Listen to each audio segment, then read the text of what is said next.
Many of you are very talented, but if you really want to wow me today, you're going to have to show something extra. Little thing I've coined heart. I think his mom drank when she was pregnant or something.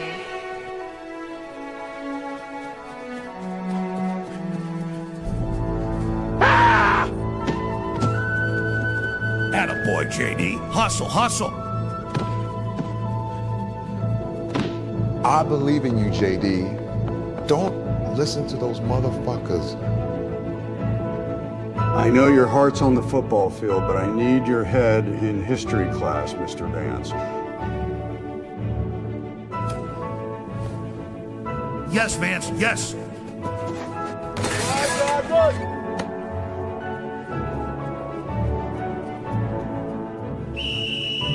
That stupid freak will never make the team. He's a loser. Fuck you, Gavin. You and your dad are both gay.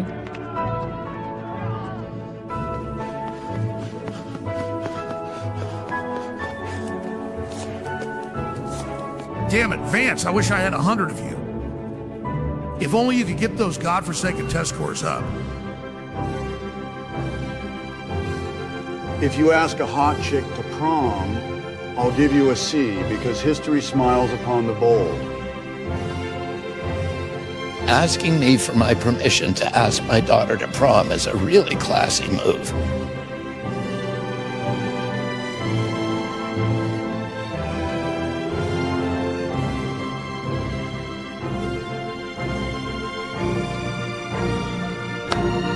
Vance past history. Now let's go beat the shit out of the Soros High Goblins.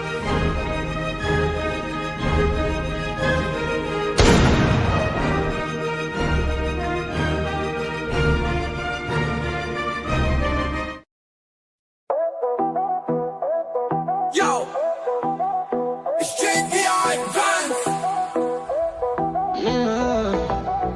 Me got baby face, me big boss man. Me like America, me got good plan. Mexico water, make Gulf US survey. Me make Zelensky say thanks to my face. Me got baby face, me got big cheer. Trump bad, Trump good, me no care. Me write big book, kill billies and stuff. Now me important, we're tired tough. Me go Yale school, me learn big word. Now me forget everything me heard. Silicon people give me job, me take. Now me like Trump, me make no mistake. Yo, it's JD Advance.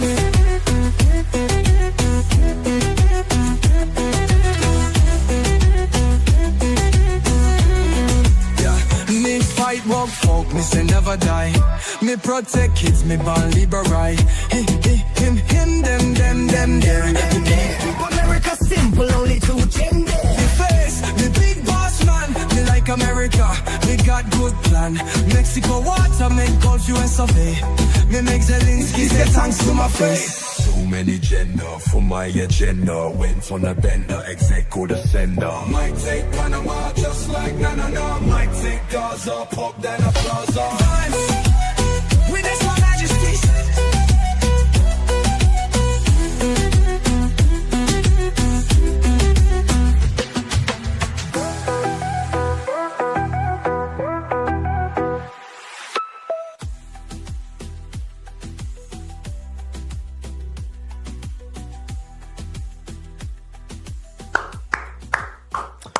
What's going on, everyone? Welcome into Cobra Cast in the morning. Cobra Cast 199. I'm your host, Jeremy Prime, Mage IDOT of the 199. What? You know who I am. Who gives a fuck, right? You're not here for me. You're here for the topics. Nobody gives a damn about me.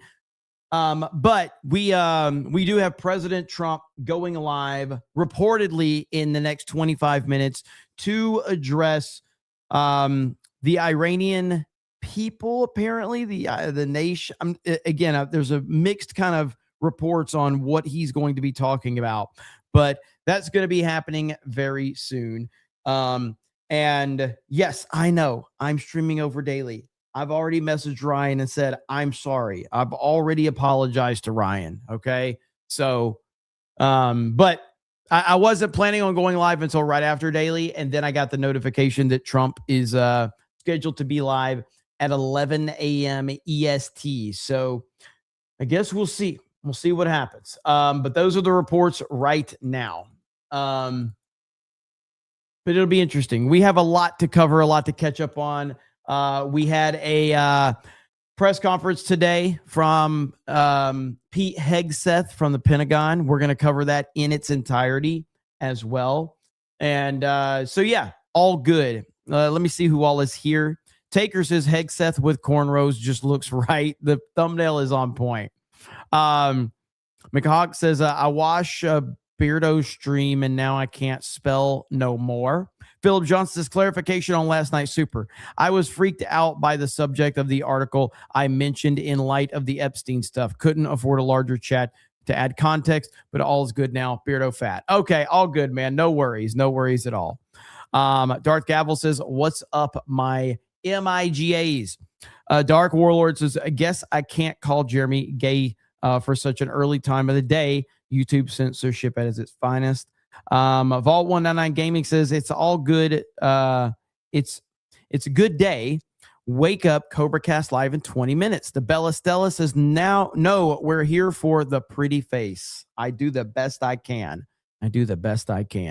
Lucky Dead says, anyone else down for lumping in libertarians as shit libs and libtards? Yeah, I kind of already do that. So yeah, I kind of already do that. All right, let's see here.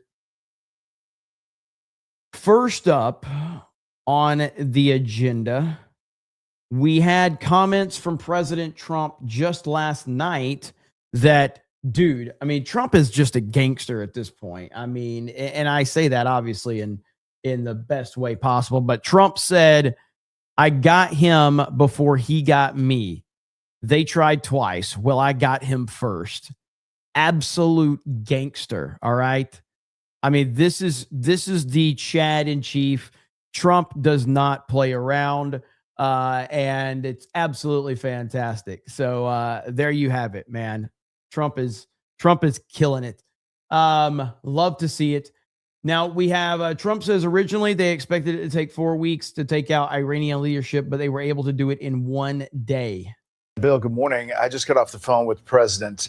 He is very pleased with how things are going. Obviously, is disheartened about the loss of life, and there may be more, he said, along the way. But as far as the progress, he said they are ahead of where they thought they would be. I want to read some of these quotes that I asked him and how he answered. He said that as far as a plan, they do have a plan, always had a plan. The intelligence, the level of intelligence that they've had up until this point is truly amazing. I asked, so what you're saying is that you know there is somebody on the ground in Iran that is going to rise up. Quote, yeah, I feel there is. I feel that, and some of them are no longer with us, to be honest, because it was 49 leaders that were taken out. That was going to take 4 weeks, we thought, to get rid of the Iranian leadership. And it's always, you know, if they hide, it's a lot longer than 4 weeks. And they would have been hiding. We were shocked when we heard what was going on. We knew exactly what was happening and where. 49 leaders. And, you know, they're talking about using people now that nobody ever heard of, even though they don't know. They're using people, studying people to be the leader that even they don't know who they are. Can you believe that? I said, it's a tough succession plan in Iran. He said 49 leaders is deep. It's very deep. When they met for breakfast. They assumed it was good for a lot of reasons. Number one, they didn't think we knew, but you never attack in the morning, having to do with winds and sun and a lot of things. It was amazing that we knew everything we knew. He said there is a plan. He points to Venezuela as a template, which means to me that going in, they had some sense on the ground of what was coming next. As far as the military operation, he said there is no greater military in the U.S., and he was praising General Kane, the chairman of the Joint Chiefs, and the Secretary of War, Pete Hegseth, for the news conference that he just watched. Cut and dry, as he said, central casting, and they have a job to do, and they're getting it done. Wow. So from the President of the United States, he is pleased does believe that this is going faster than they thought, and he believes that 4 weeks is something that they had put as a kind of calendar of what they were looking at as setting the table for the Iranians to do what they do. So Brett sucks at reading Trump. Wow. It's funny. I saw Brett Baer at the Republican National Convention a couple times, actually. I got to say, now, I, as a person that has way too many women in my life, I have never seen more makeup on a human being than I saw on Brett Baer's face at the Republican National Convention. Holy shit. You're talking like layers and layers and layers of makeup. Like, good Lord. And I'm like, I didn't know a human could put that much makeup on, bro. That's impressive. So yeah, it was just like, you don't even seem like a real person. It was wild. Now we are, this is live from Tel Aviv right here. Streets, and they head directly into shelters. In terms of once the sirens start sounding, then you just have a matter of seconds. But in terms of Israel's air defense, I just want to quickly break down what it looks like. You have the lower tier systems like the Iron Dome and David Sling, but they also have more advanced systems, including the Arrow 2 and 3 systems, along with American Patriot and THAAD missile defense systems. And so it is a joint effort between the Americans and the Israelis to shoot down this incoming fire. Normally, once it happens, you can hear those explosions. Sometimes there are air defense systems we can see from here. And then the first responders start to put out the information if people were injured, where they're headed to a scene, because they have to get there as quickly as possible and try to save as many lives as they can. Dana? Trey, they have knocked out the greater majority of those fired toward Israel. Is there a way to easily explain as to why some manage to get through, whether it's the missile itself or the way it deceives the route on the incoming path toward its target? Is there a way to understand that, Trey?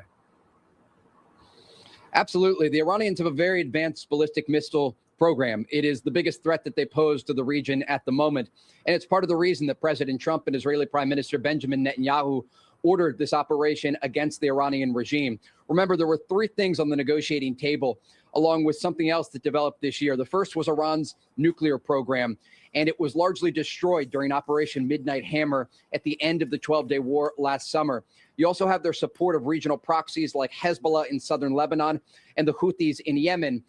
And then finally, you have this ballistic missile program that can threaten not just the state of Israel, but Gulf countries. And we have seen it in use over the past several days. And the region is bracing for more of that fire from the Iranian regime. And that last point is just the crackdown on protesters.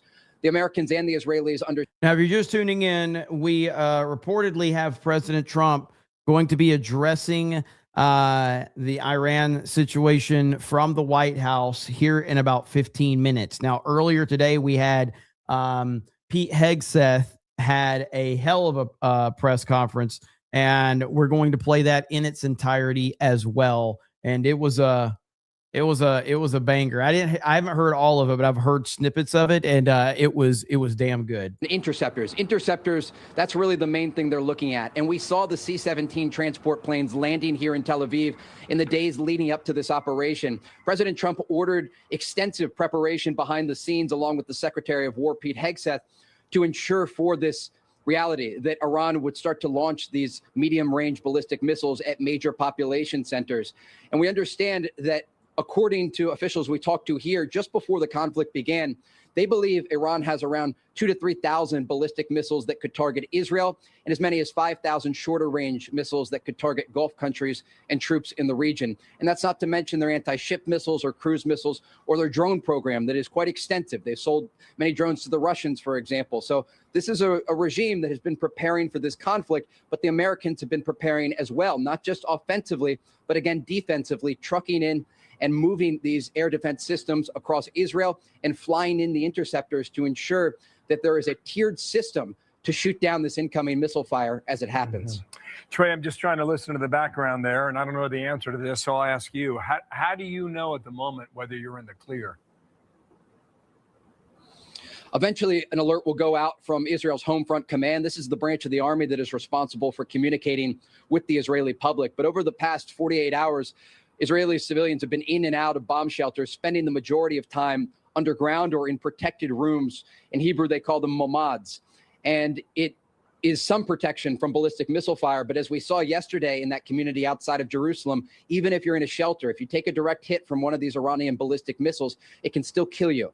And so that's part of the concern for the Israelis and the Americans, understanding that this is going to be a challenging conflict ahead. And the Iranians store many of their ballistic missiles deep underground, including the launchers, and they pop them out in order to fire. And we have some of that video airing right now. You can see U.S. Central Command, actually in the shot that you just saw, that is the American Air Force destroying Iranian ballistic missile launchers before they're able to fire them off. And so this is going to be a game of cat and mouse. The Iranians are going to try to get around as many.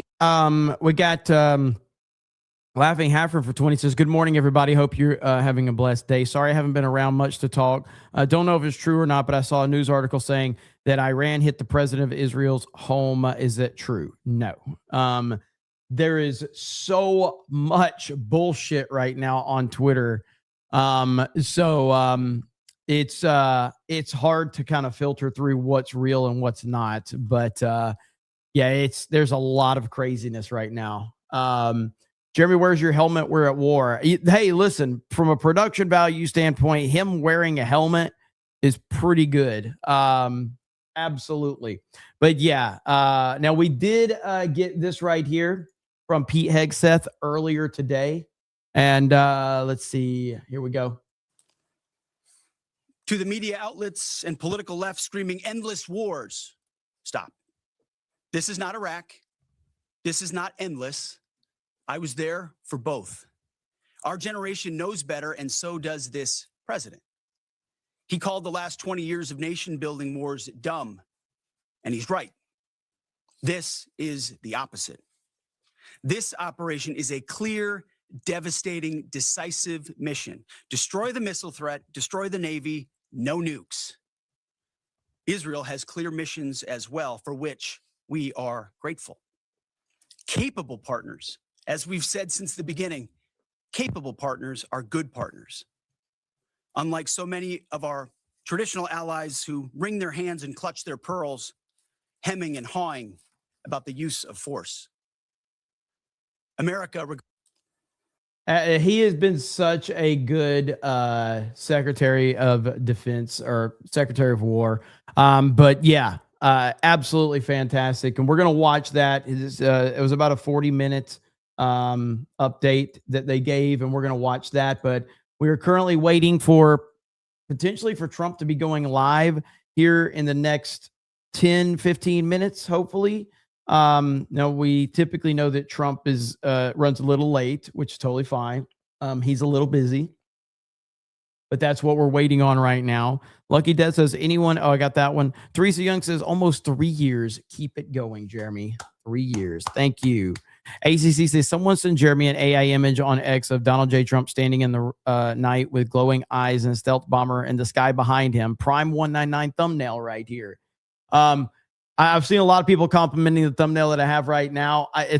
Listen, I just see images on Twitter, and if they look cool, I crop them out, and I'm like, I'm going to use that for a thumbnail. So I have no idea who the source of it is. If I did, I would credit them. I have no problem crediting anyone that does all this stuff, but I have no idea who put that one together. But it's really fantastic. Mrs. ABF says, I have 2 streams to mod. Okay. Yes. And who knows? Maybe we'll have another one go live, right? Yeah. So yeah, Jeremy, this is the hard-hitting info I look forward to on this stream. I do the best I can. I took about 45 minutes to put that sentence together. I put it in Chat GPT, and it kind of explained everything to me. And I was like, I like that. I like that line in particular. Now, I might have changed it up a little bit, but that's pretty good right there, I would think.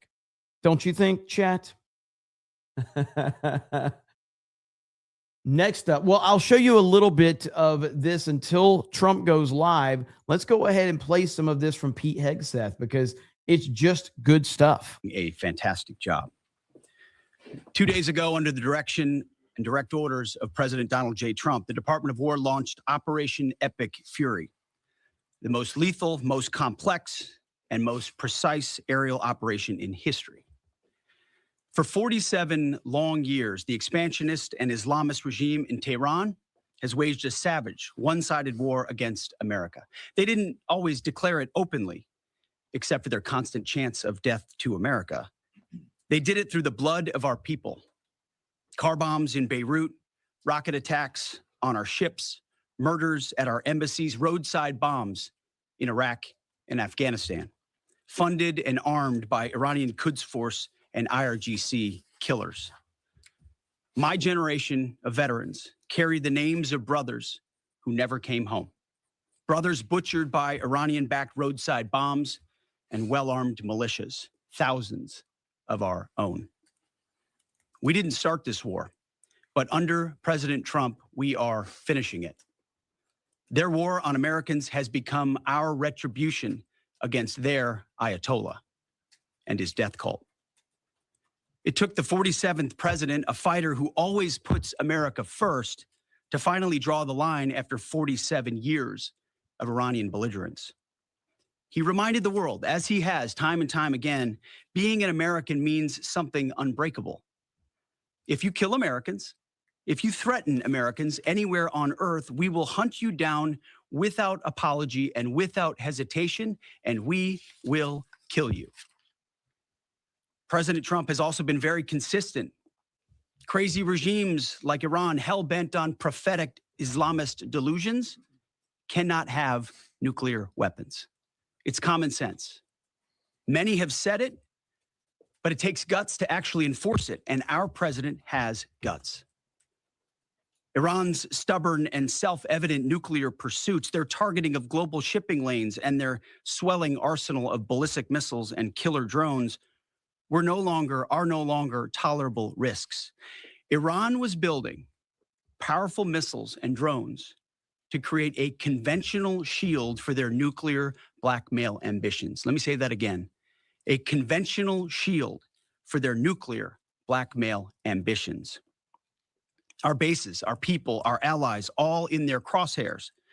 Iran had a conventional gun to our head as they tried to lie their way to a nuclear bomb. It almost worked under Obama and his terrible deal, but not under this president.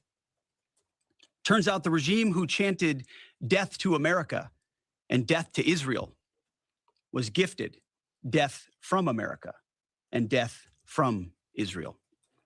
This is not a so-called regime change war, but the regime sure did change, and the world is better off for it. Today, in their desperation, the enemy is unmasked as Iranian missiles and drones rain down indiscriminately on the hotels, airports, apartments, and other civilian targets of their neighbors. Cowardly terrorist tactics from a regime that for decades has trafficked in cowardly terrorist tactics, lies, death, and destruction to this day. The Iranian leadership has built nothing except proxies and missiles and drones and deeply buried nuclear factories and facilities. Peaceful nuclear ambitions do not need to be buried underneath mountains. Last June, Operation Midnight Hammer obliterated their nuclear program to rubble. Afterward, we told them plainly, that's it, now make a deal. They arrogantly refused. We said, rebuild it and we'll stop you again, this time far worse. Well, President Trump, Secretary Rubio, Steve Witkoff, Jared Kushner, they bent over backwards for real diplomacy, offering pathway after pathway to peace. I watched it. I was there. They tried over and over and over again, earnest attempts at peace. The former regime had every chance to make a peaceful and sensible deal. But Tehran was not negotiating. They were stalling, buying time to reload their missile stockpiles and restart their nuclear ambitions. Their goal, hold us hostage, threatening to strike our forces. Well, President Trump doesn't play those games. And as Secretary Rubio said after the Maduro raid, if you don't know, now you know. President Trump puts America and Americans first. He doesn't hesitate, and neither do our troops. The mission of Operation Epic Fury is laser focused. Destroy Iranian offensive missiles, destroy Iranian missile production, destroy their navy and other security infrastructure, and they will never have nuclear weapons. We're hitting them surgically, overwhelmingly, and unapologetically. With every passing day, our capabilities get stronger and Iran's get weaker. We set the terms of this war from start to finish. Our ambitions are not utopian. They are realistic, scoped to our interests and the defense of our people and our allies. Speaking of people, we hope the Iranian people take advantage of this incredible opportunity. President Trump has been clear, now is your time. To Iranian security forces, choose wisely. President Trump has also been clear about your fate in either direction. To the media outlets and political left screaming endless wars, stop. This is not Iraq. This is not endless. I was there for both. Our generation knows better, and so does this president. He called the last 20 years of nation-building wars dumb, and he's right. This is the opposite. This operation is a clear, devastating, decisive mission. Destroy the missile threat, destroy the Navy, no nukes. Israel has clear missions as well, for which we are grateful. Capable partners, as we've said since the beginning, capable partners are good partners. Unlike so many of our traditional allies who wring their hands and clutch their pearls, hemming and hawing about the use of force. America, regardless of what so-called international institutions say, is unleashing the most lethal and precise air power campaign in history. B-2s, fighters, drones, missiles, and of course, classified effects. All on our terms, with maximum authorities. No stupid rules of engagement, no nation-building quagmire, no democracy-building exercise, no politically correct wars. We fight to win, and we don't waste time or lives. As the president warned, an effort of this scope will include casualties. War is hell, and always will be. A grateful nation honors the 4 Americans we have lost thus far and those injured. The absolute best of America. May we prosecute the remainder of this operation in a manner that honors them. No apologies, no hesitation, epic fury for them and the thousands of Americans before them, taken too soon by Iranian radicals. Before I turn it over to General Kane for the operational update, let me speak straight to you, the Joint Force, our warriors on the front lines. This is your moment. This is the generational turning point America has waited for since 1979, and since the rudderless wars of hubris, my generation, our generation, endured. Don't listen to the noise. Just stay focused. Our commander-in-chief is steady at the wheel. We face a determined enemy, but you are better. But we must prove it every single day. History doesn't care if we're tired, if we're scared, or if the fight feels big. It demands warriors who rise anyway. Peace through strength, the warrior ethos, lethality, unity of purpose, those are not slogans. They're the beating heart of what it means to wear the uniform, that uniform. You think clearly under fire, you act decisively in chaos, you uphold the Constitution, and you uphold our country without hesitation. We are not defenders anymore. We are warriors, trained to kill the enemy and break their will. History is watching. Be the force you swore an oath to be: focused, disciplined, lethal, and unbreakable. We will finish this on America First conditions of President Trump's choosing. Nobody else's, as it should be. And know this above all, President Trump and I have your back, always. Through fire, through criticism, through fake news, through everything. We unleash you because you are the best, most powerful, most lethal fighting force the world has ever seen. May Almighty God watch over you and his providential arms of protection extend over you. Godspeed, warriors, and keep going. General Kane, over to you. So good. Pete Hegseth is on point. So we will continue to listen to the rest of this a little bit later, but we are currently waiting for Trump to go and address Iran at the White House. That's going to be happening any minute now. So that's what we're waiting for. But Pete Hegseth is so on point. He's so good. And if you remember when Trump picked him for this position, a lot of people, mainly on the left, said that, he was the wrong pick, yada, yada, yada. Well, that's a legitimate leader right there. So he is on point. He's done a fantastic job. And let's see where we're at. Let's see. Solar Flared Dragoon says, Jeremy, where are the Iranian subs? ACC says, Jeremy, you went from being an unlikable guy on FNT to the most likable and funny political streamer on YouTube. Love you laughing at liberals and Trump memes. It seems too complimentary for these parts, but I kind of appreciate it, I guess. Lucky Death says, Iran declared war in 1979. Trump didn't start anything, but he's finishing his 9th war. Eggy Orphan says, crazy how people say excessive military force. This week's Unsub podcast, they talk about how much U.S. military held back for multiple reasons.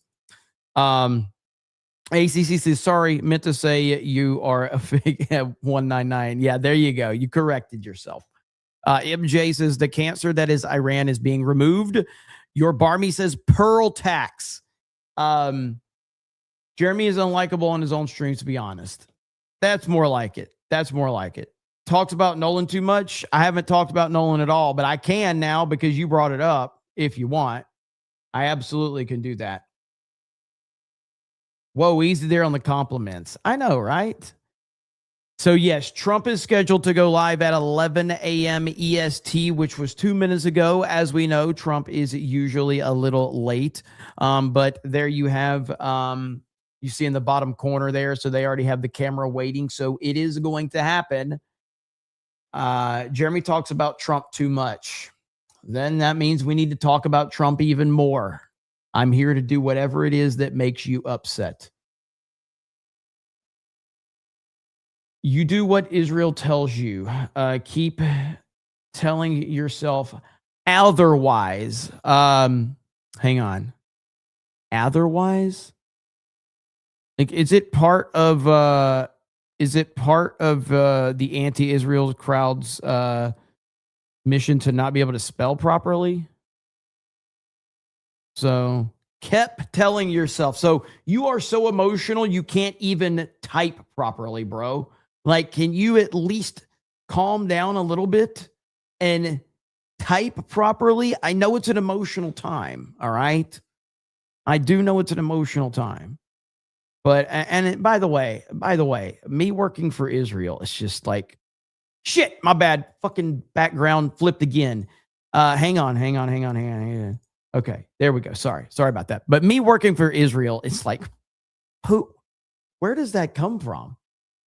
Like, there's no evidence to support this at all. There's no evidence whatsoever that I am an agent of Israel. And there's nothing to counter the otherwise or otherwise. Remember Jeremy got fat eating old donuts on his early morning delivery route. Yes, that was before I started working for Israel. I had to work a shitty retail job for Krispy Kreme donuts. Kep Otherwise is the name of G&G's mascot.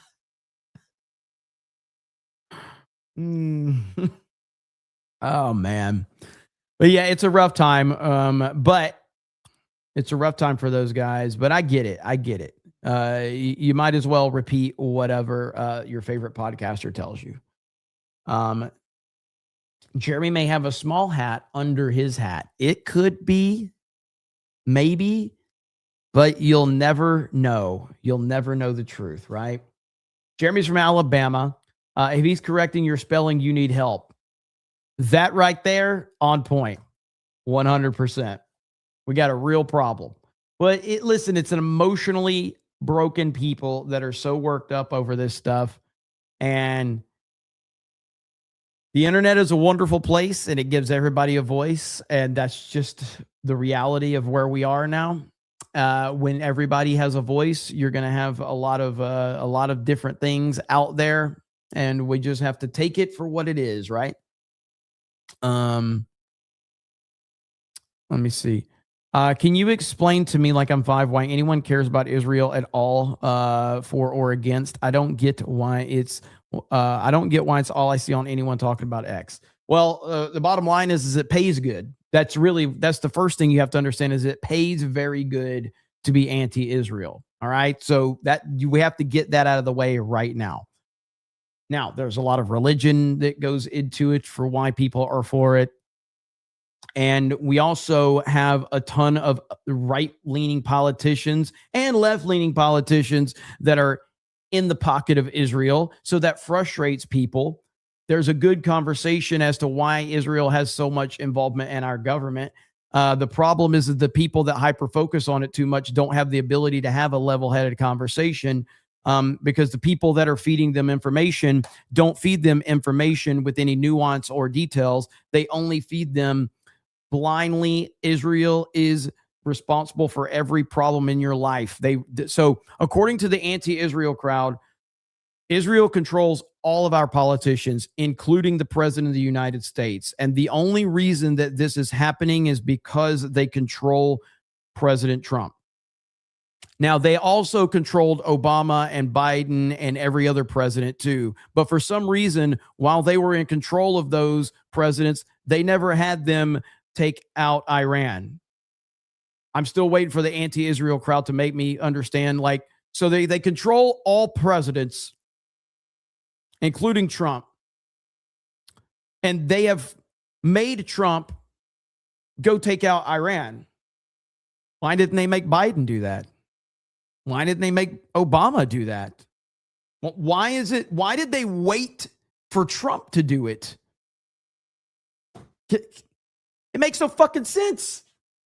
What the fuck is wrong with these people? So anyway, it pays very good though. At its core level, it pays very good to be anti-Israel on the internet. It pays very good to repeat all of the delusions these people want to believe. Let's see. Eric Johnson's tagged you on X. I have the proof. Oh God, Keir Starmer. Oh my God. You tagged me on X. I have the proof. Hang on. Let's see what I can find here. You look through my notifications. Yeah. So can the anti-Israel crowd explain that to me as to, here it is. Yep. I'm done. Exposed. Boom. They got me, boys. They got me. I'll never recover from this one. I will never recover. But no, can the anti-Israel crowd explain to me why, since they control all of our presidents and all of our politicians, why didn't they have Joe Biden or Barack Hussein Obama go after Iran? Why did they wait for Trump's second term? Just curious. I'm sure you guys can explain it without being an emotional wreck. I'm sure you can make complete sense of that. So, Jeremy Osteen.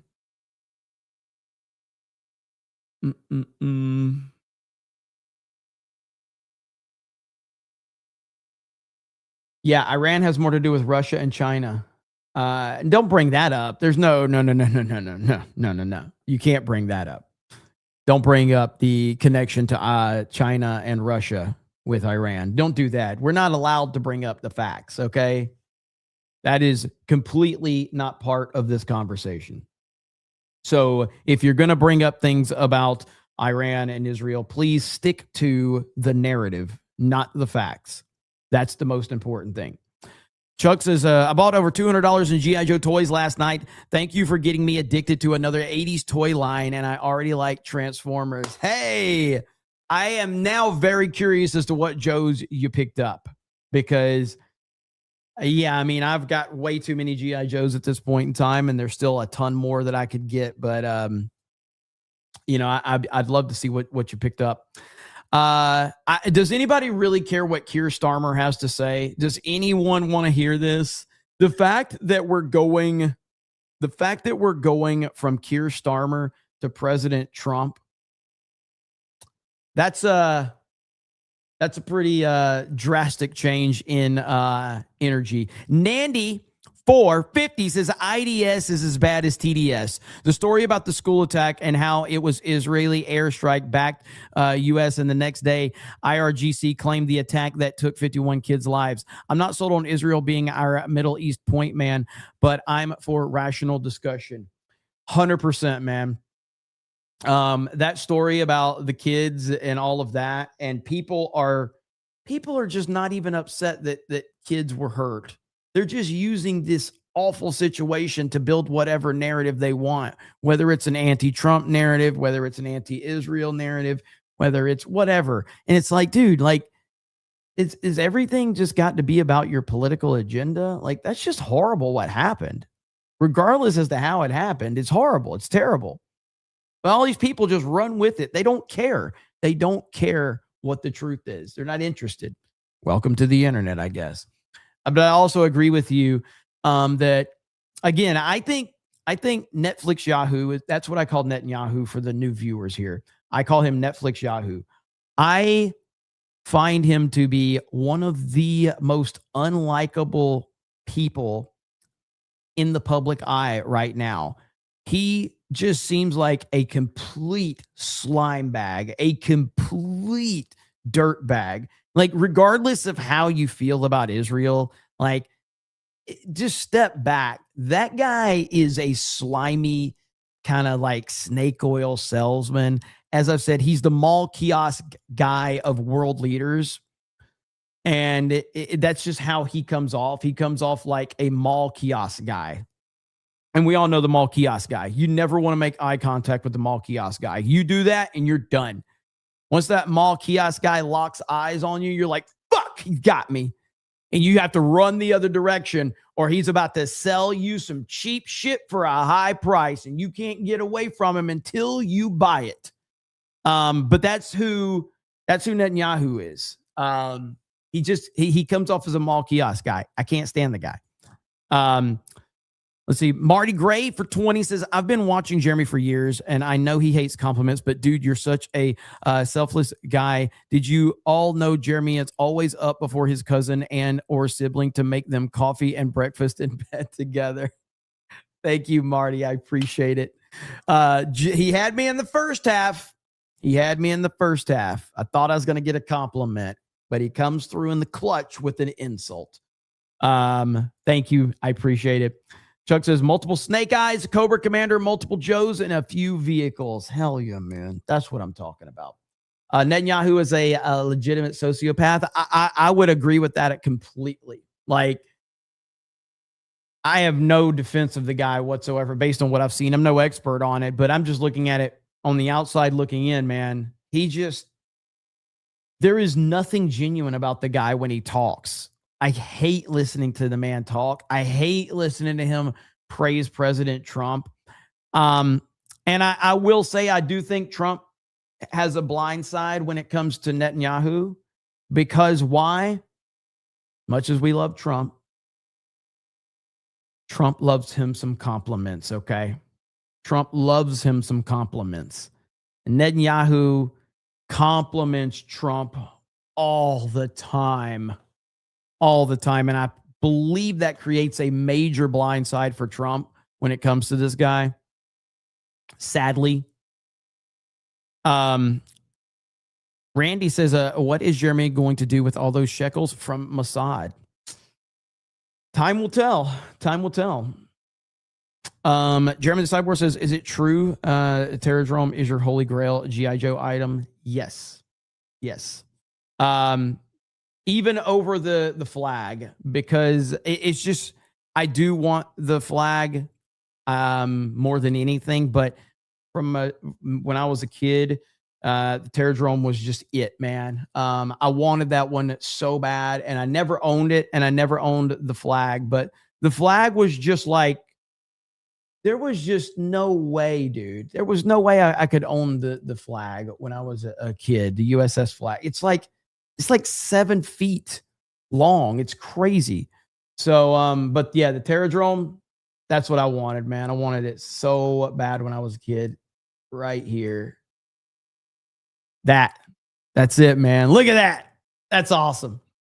And one day I'll have a complete one, so we'll see.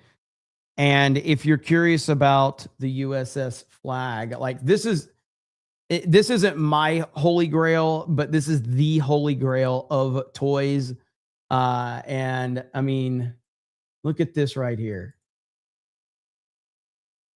Look at that. Are you kidding me? That is the definitive holy grail of toys for G.I. Joe. Like, that is insane right there. But yeah, we'll see. Let me get back over here. We don't want to miss President Trump going live. You get me talking about G.I. Joes, I'll never shut up. Kingdom Hearts Gamer says Trump is taking care of business. Rescott says the Israel deranged people were claiming Israel was on fire and that Iran was about to unleash hell on the U.S. military. Disclaimer, I hope this ends now. Yeah, I mean, I want this all to be over with rather quickly.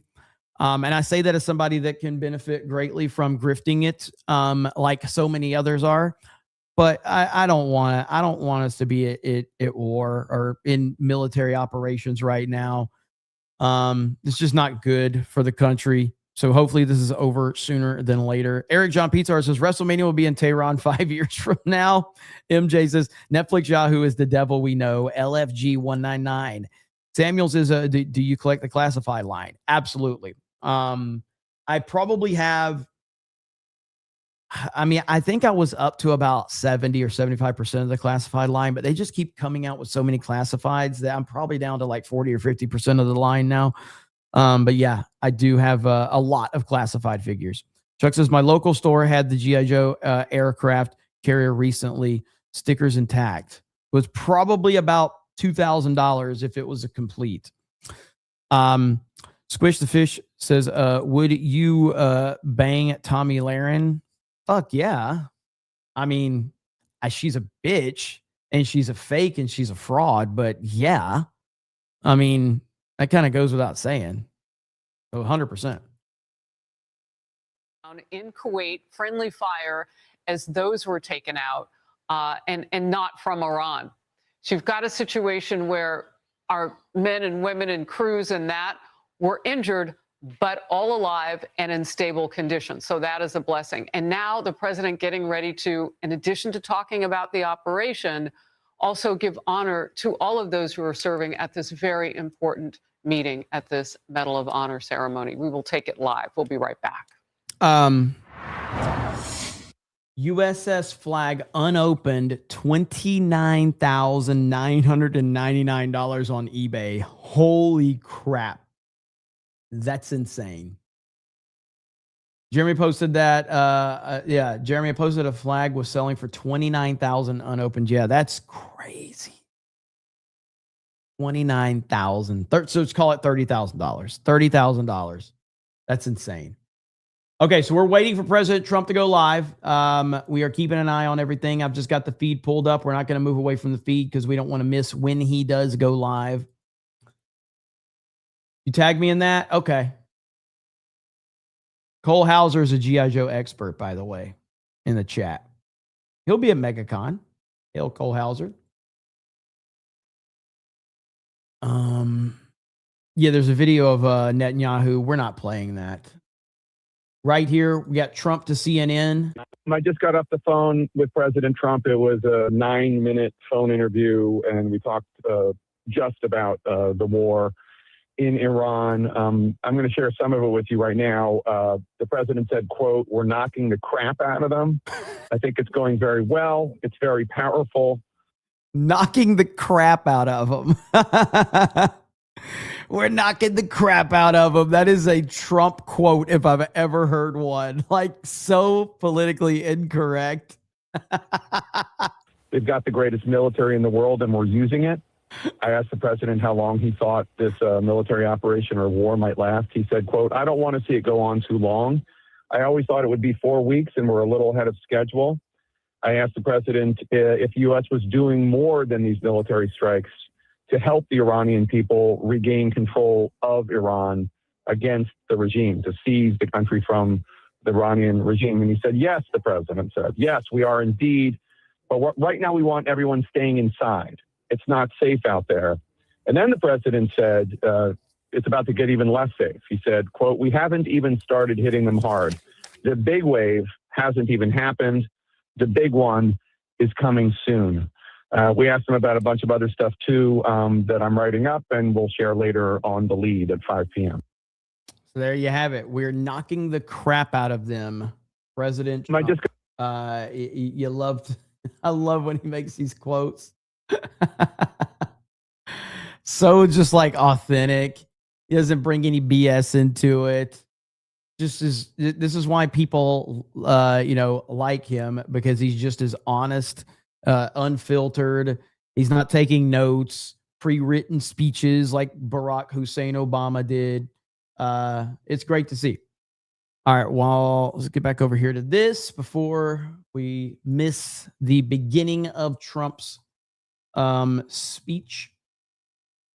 Also, Thomas Massie apparently deleted a poll on Twitter because it backfired on him. Thomas Massie deleted his poll after it showed overwhelming support for President Trump. He screenshot when it was still in his favor. So he was crying about it. Massie was really upset about it right here. So he's complaining. Ended his poll 1 hour as the account from Cyprus and Europe tried to hijack it again. What a piece of garbage, man. So what do you think is going to happen? You put up a public poll on social media. You're always trying to troll, and then you get trolled, and then you delete it, and then you cry to Elon Musk to come save you. What a fucking loser this guy is. My goodness, this is your hero right here. This is your hero. Marmillan says, late because YouTube notifications are shit. Pre-stream grift tax. What's up, Marmillan? I can always tell when you get a notification when you don't. But yeah, this is hilarious right here. What a massive L for him. Dude deleted the poll and then tagged Elon to cry for help. What a pathetic loser. Elon, I got trolled on my poll. Oh my goodness. God, what a pathetic loser. That's funny. Okay, so we are currently waiting. See what happens. What's Trump going to say? Also, I still don't know if this has been 100% confirmed or not, but the newly appointed interim supreme leader Ayatollah Arafi has reportedly been killed in an airstrike just hours after taking the role. I don't know if that ever got confirmed or not. I saw it widely reported, but I never saw if it was confirmed. So, all right, here we go. United States into the East Room at the White House. He will be holding a Medal of Honor ceremony, which always is a beautiful occasion recognizing the valor of our military members, and 3 in particular today. And he is also expected to speak to the nation about Operation Epic Fury in Iran. When that begins, we will take you there live immediately. Okay, so we're still waiting. We're still waiting for that to go live. But yeah, going back to this, if this is true, this is the definition of spawn camping, which is absolutely phenomenal. If our military is literally spawn camping the Iranian leadership, you know, they just throw another Ayatollah in there and it's like, boom, he's gone too. Boom, he's gone. Pretty fantastic. I love this headline. They just put the headline up. Let me see if I can get it backed up. Trump, U.S. is knocking the crap out of Iran. The fact that they're forced to have to like cover Trump's quotes are the best things ever. We're knocking the crap out of Iran. It's beautiful. Fantastic OG says G.I. Joe Blackbird. John Jones says can't wait for Operation Castrate Castro in Cuba, trying to get around YouTube censors.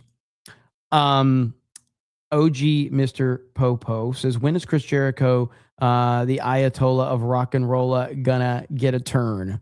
It would be interesting. Trump told Brett Baer that 49 Iranian leaders have been killed so far. That's crazy. And I think most of that was in day one, if I'm not mistaken. Most of that was in day one. Just fantastic. Don't mess with Trump. Simple as that. I will say he did have a quote earlier that is not going to make people happy. Not here to build narratives. I'm here to be honest. So, and I don't love that Trump said this either. But Trump said that he will not rule out boots on the ground in Iran. Not popular. Not loving that. A lot of MAGA people probably won't even tell you he said that because they know how unpopular it will be. But he said that, and I think most people are going to be against that. You can't limit your military. It's not about limiting anything. Why would he say that publicly? He doesn't even need to say it publicly. Trump has said 1,000 times, why would I tell you my military operations? So why is he even telling, and that's the New York Post. Why is he even saying it? We don't need to know that information. We don't need to know that. Nobody needs to know that. Let's hear what they have to say right here.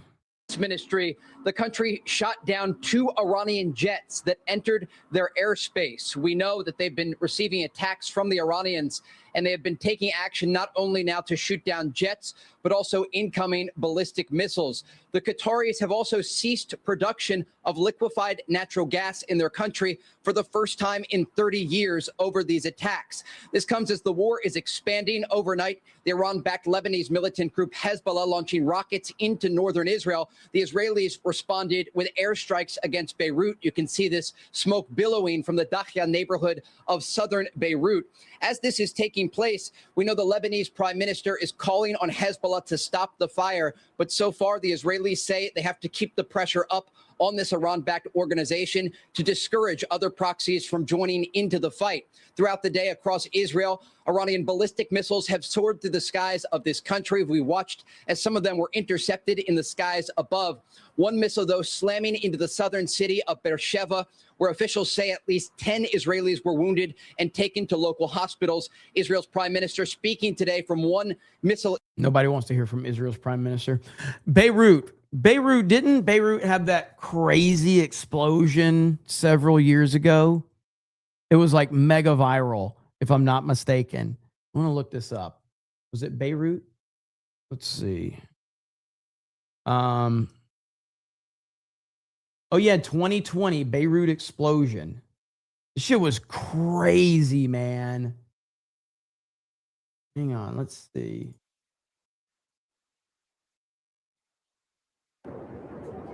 In video from the day of the blast, you can see white flashes, what appear to be fireworks, going off before the massive explosion.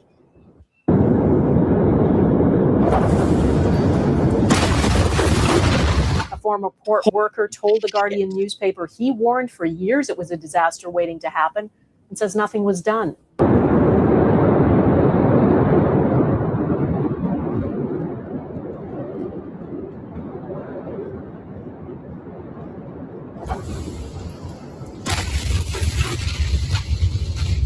That is insane.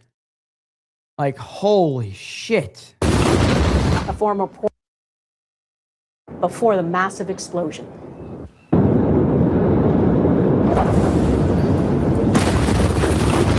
A former port. That's wild, man. But yeah, when I saw Beirut, I was like, yeah, I remember that explosion from that's 2020. The Burj. I mean, it's actually in a shopping mall. I've been there. I mean, that's an epicenter of where people go. And you do have Americans, but we've been warned not to go to those places right now. I don't know what it's like on the ground for the citizens in the UAE right now. Listen, I don't understand. Like, I guess people, there are people that have family reasons to travel to foreign countries and all of that. Like, I don't understand it. I mean, I won't even go to certain areas in my own town.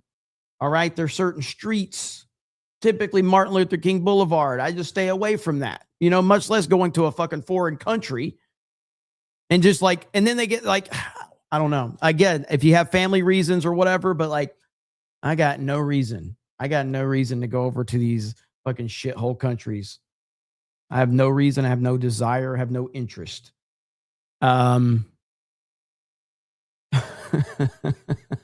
Alabama's bad enough. All right. So if you're tuning in, we're waiting for President Trump.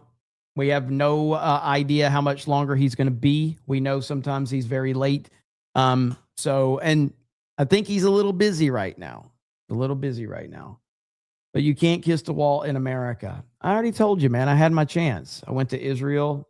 They invited me to the wall. I thought it was called the Whizzing Wall. I took a leak. They got mad. Mark Levin got mad at me. Ben Shapiro was biting my ankle because he can't reach any higher. And I haven't been invited back. So don't really want to talk about it, though. It's kind of an emotional time for me. It really hurts my feelings that no intent. I just thought it was the Whizzing Wall. It was just a complete, I just misread the situation. This is what happens when you invite podcasters that don't know what the fuck they're talking about for photo ops. Not my fault, okay? Not my fault. So you can't blame me. All right, hang on. Learned from Qatar's defense ministry, the country shot down 2 Iranian jets that entered their airspace. We know that they've been receiving attacks from the Iranians, and they have been taking action not only now to shoot down jets, but also incoming ballistic missiles. The Qataris have also ceased production of liquefied natural gas in their country for the first time in 30 years over these attacks. This comes as the war is expanding overnight. The Iran-backed Lebanese militant group Hezbollah launching rockets earned from Qatar's defense ministry. I saw the country. This clip right here. A lot of people were celebrating this clip. So CBS was forced to admit something that just pissed off the entire Democratic Party. President Trump will go down in Iranian history as the most celebrated foreign leader that changed the ball game and changed the world as a result. And this is on CBS. What is your message to President Trump? My message to President Trump is that I'm here to echo and join millions of my compatriots inside and outside of Iran to thank him for having done and having the courage to do what is not easy, but intervene. And he will go down in the annals of Iranian history as the most celebrated foreign leader that changed the ball game and changed the world as a result. In January, President Trump said this about you, quote, "He seems very nice, but I don't know how he'd play within his own country. I don't know whether or not his country would accept his leadership. And certainly if they would, that would be fine with me." You don't seem to have President Trump's wholehearted support. Well, first of all, I don't think that somebody in my position will ever expect to have an official endorsement of a foreign government or a foreign leader. What I do know now is that millions of Iranians inside Iran and outside of Iran are calling my name. They recognize in me the person uniquely placed to play a role of transitional leadership. Yes, 100%. He wants him to say something bad about Trump. That's and he didn't bite. These people are pathetic. Now, I see that a lot of people saying Barry Weiss is running CBS now. I don't know a lot about her. I guess that, she's somebody that people have a decent amount of respect for. I know other people don't. So I don't know a lot about her, but she's apparently running CBS now. CNN's going to be under the same type of leadership. So her is all you need to know. Fair point. Fair point. But I don't know a lot about her. But but good for him for not taking the bait. He's their wannabe leader, the Prince of Persia. He's too smart. He knows what they are trying to do. Yep. Laughing Hampron for 50 says, might as well do this since it's been a while. I just got into Deadlock and I've been having a blast with the Muay Thai and boxing have been going good. Battlefield's still fun to play once in a while. Just been enjoying Warhammer 40K Dark Tide. Yeah, I'm still mad at President Trump, and I might be the only person that's covering this that tells you like it is. But I have a real issue with President Trump, and I may start talking about this more. I might be able to cost them the midterms if I go all in on this. But I was getting ready to play Resident Evil Requiem the other night. And right before I could start, suddenly we get reports that this war is starting. And I'm thinking, I'm trying to play Resident Evil Requiem, Mr. President. I don't have time to go live and cover this shit. So instead of playing Resident Evil, I had to go live, make a lot of money in super chats, and get a lot of new supporters. And I'm still pissed off about it. Okay. So I might have to call him out on it. We'll see. We'll see. Right, the guy said at this point, they are playing rock, paper, scissors to see who wants to be in charge of Iran. Nobody wants the job. Trump is like Goldberg. You're next. Again, if you're just tuning in, I use a ton of sarcasm. If this is your first time watching my stream, a lot of sarcasm, lot of jokes. If you're looking for a person to cover this in a very serious way, this is not the channel for you. But if you're looking for a person that is pretty retarded, this is the place for you. That's all I got. White House feed just went live. Okay, noted. Noted. I'm keeping an eye on it right now. I've got the feed pulled up. So, what's up, Linko Kenobi? The Bo Briscoe says, been behind on G&G News. What's with the traveling and streaming between Pensacola and Orlando? If it's a private family thing, I understand. No worries. Yeah, it's me trying to be here more focused on what we're trying to do in Orlando. I'm not doing the content house thing, but yeah, back and forth. So, but it's a better situation for me from a family standpoint this time around. So yeah, just always trying to build G&G up. That's it. Tinhead says, I don't know if you know this, but this stream is featured on the front page of YouTube right now for me. I think that the YouTube featured thing is a more specific thing for you, not so much YouTube, because I mean, I see we're featured on YouTube a lot, but I think it's more just for like catering to what you have on your feed. But anyway, that's my, there's a lot of people been sending me that like, hey, your YouTube featured, yada, yada, yada. And I was like, I don't think that means what a lot of people are hoping it means, because I see a lot of creators get put on that. So I think it's for like subscribers of the channel. Like, so if you're subscribed, then they're going to put me as a featured live stream, but it's not that I'm featured for everybody. From my understanding. Trump is live. He's not live. I've got the feed pulled up. I'm waiting for it right now. So, yeah, I got the RSVN. So I know the White House feed has a "we will begin shortly" up, but we don't have anything yet. So you got the feed down there in the bottom corner. That is the feed for when Trump enters the room. I've seen that a few times. I'm like, what? Yeah, I think that's what it is. So, I mean, again, I'm glad that I'm featured as a subscriber of yours. I just don't think that it means like I'm not on the front page of YouTube or anything like that. Wait a second. Kuwait accidentally shot down 3 of our jets. There's been all I saw last night was I saw one video of one of our jets going down, and apparently the pilot survived. So but I haven't seen a lot of details on that one. Channels you watch typically get live streams put on the front page of YouTube. Yeah. Was it 2? They ejected friendly fire. Yeah, the one I heard about was friendly fire reported. And again, filtering through all of the news as to what's real and what's not is very difficult right now because there's so many people that are just running with whatever they want and pushing whatever narrative they want. So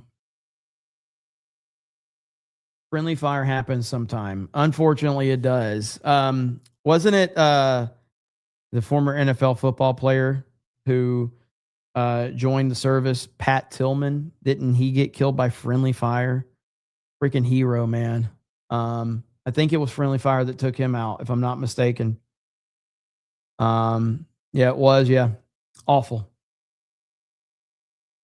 Very, very sad. Dude just believed in the country, went over there, fought for our freedom, and friendly fire. Then they tried to hide it. I feel like at first it wasn't reported properly, and then the truth came out about it. So Trump, we're way ahead of schedule. That's what Trump was saying earlier. He also says we're knocking the crap out of them. Let me pull the White House feed up. Let's see. White House. Yeah, so they still have "We will begin shortly." So here we go. We're getting close. Is getting ready to speak. We are going to take a very quick break, but we will come right back live if we need to. Stay close. All right. We have the "We will begin shortly" feed up. We know the White House channel right now. I'm keeping an eye on that. Fox News will cut in if he steps up to the podium as well. He went from the NFL straight through Ranger School like it was nothing, to my Pat Tillman. I appreciate everybody being here. Make sure you like the stream and feel free to comment if you're watching on the live chat. Love to see any new faces in the live chat. Darth Gavel says Trump is clearing the way for Ayatollah Jeremy Osteen. We'll see about that one. Tinhead says, I don't know if you... Oh, I got that one. And Jeanette says retard tax. We lost 100 viewers when I said that if you're tuning in to watch a retard cover all this, I'm your guy. And we lost like 100 viewers when I said that. John Jones says Trump has a new 6-minute video on Twitter. Is that from yesterday? I'm pretty sure that's yesterday's. Matt says GWOT vet. Trump saying boots on the ground is possible isn't for us, but for Iran in war. We never tell the enemy what we're not willing to commit to. That's a fair point. That's a fair point. And he does know how to play that game better than everybody. So I will concede that point. I will concede that point. Watching from PA. That's what's up. Where is everybody? Let me know where you're watching from. I used to do that on my streams all the time. I keep forgetting to do that. How much did Mossad pay Jeremy today? I haven't made anything. That's why I'm begging for super chats right now. Okay. Watching from my kitchen. California, Florida, Orlando, Rhode Island. Holy shit. The chat's going crazy. Romania, San Diego, Tennessee, Texas, Seattle, New Jersey, Minnesota, California, Wisconsin, New Jersey, Alabama. Man, Tuscaloosa, Alabama, Roll Tide. Fresno, Mars. Somebody's watching from Mars. That's awesome. Let's see. the Netherlands, Utah, Lincoln, Denver, Mississippi, San Diego, Scotland, Georgia, Michigan, Jacksonville. Holy crap. Netherlands, Ukraine, Alabama, Coruscant, Texas, South Africa, Germany, Jeremy's bedroom. That's weird. The Chicken Ranch, Ireland, New Mexico. I see you, Donnie Danko. Lower Alabama. I know where Lower Alabama's at. KC. There's a lot of people watching, man. It's awesome to see. So if you're just tuning in, we are currently waiting for President Trump to go live from the White House. This is going to be a big moment. This is a Medal of Honor ceremony, and then he is expected to speak on the Iran situation as well.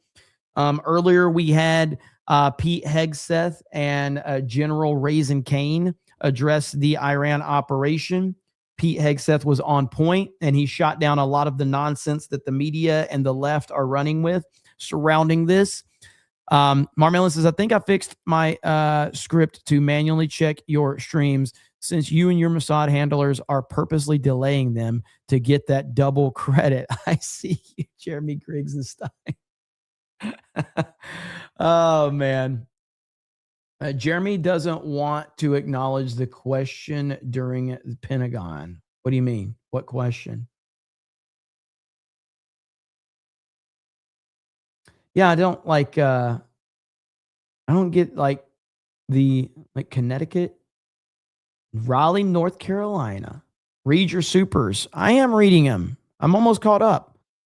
German Cyborg says, tagged you in an awesome Trump Vance vid. I am caught up completely, at least on YouTube. Raging D Head over on Rumble says, what will the principles retards do when Trump comes out on the other end of this shining?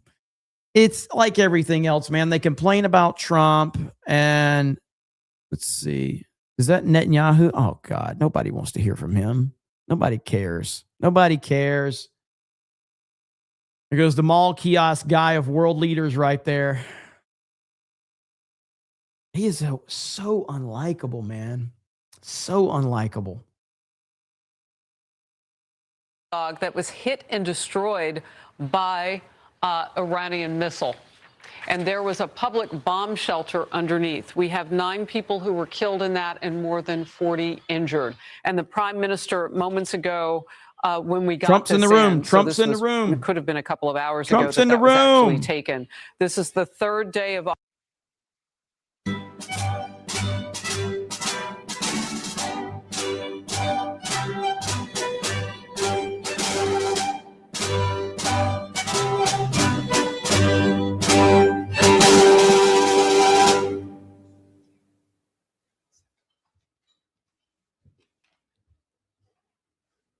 Ladies and gentlemen, please bow with me as I ask God's blessings upon this ceremony.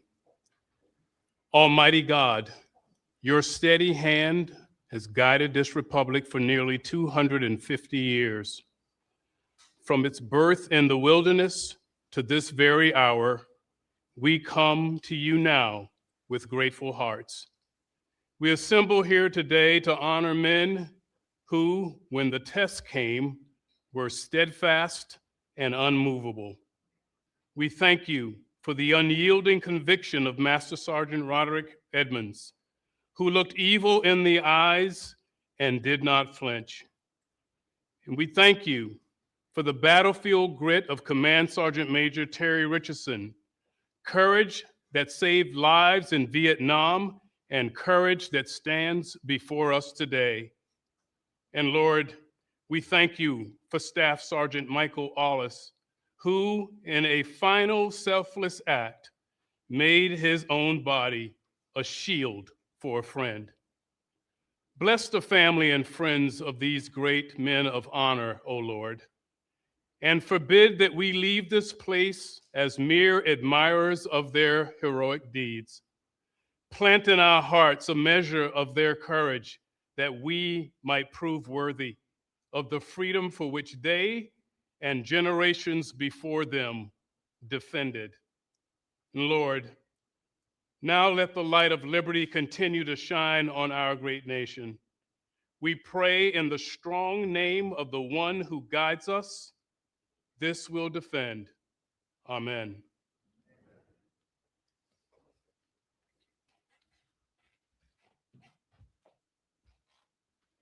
Thank you very much, Chaplain Green.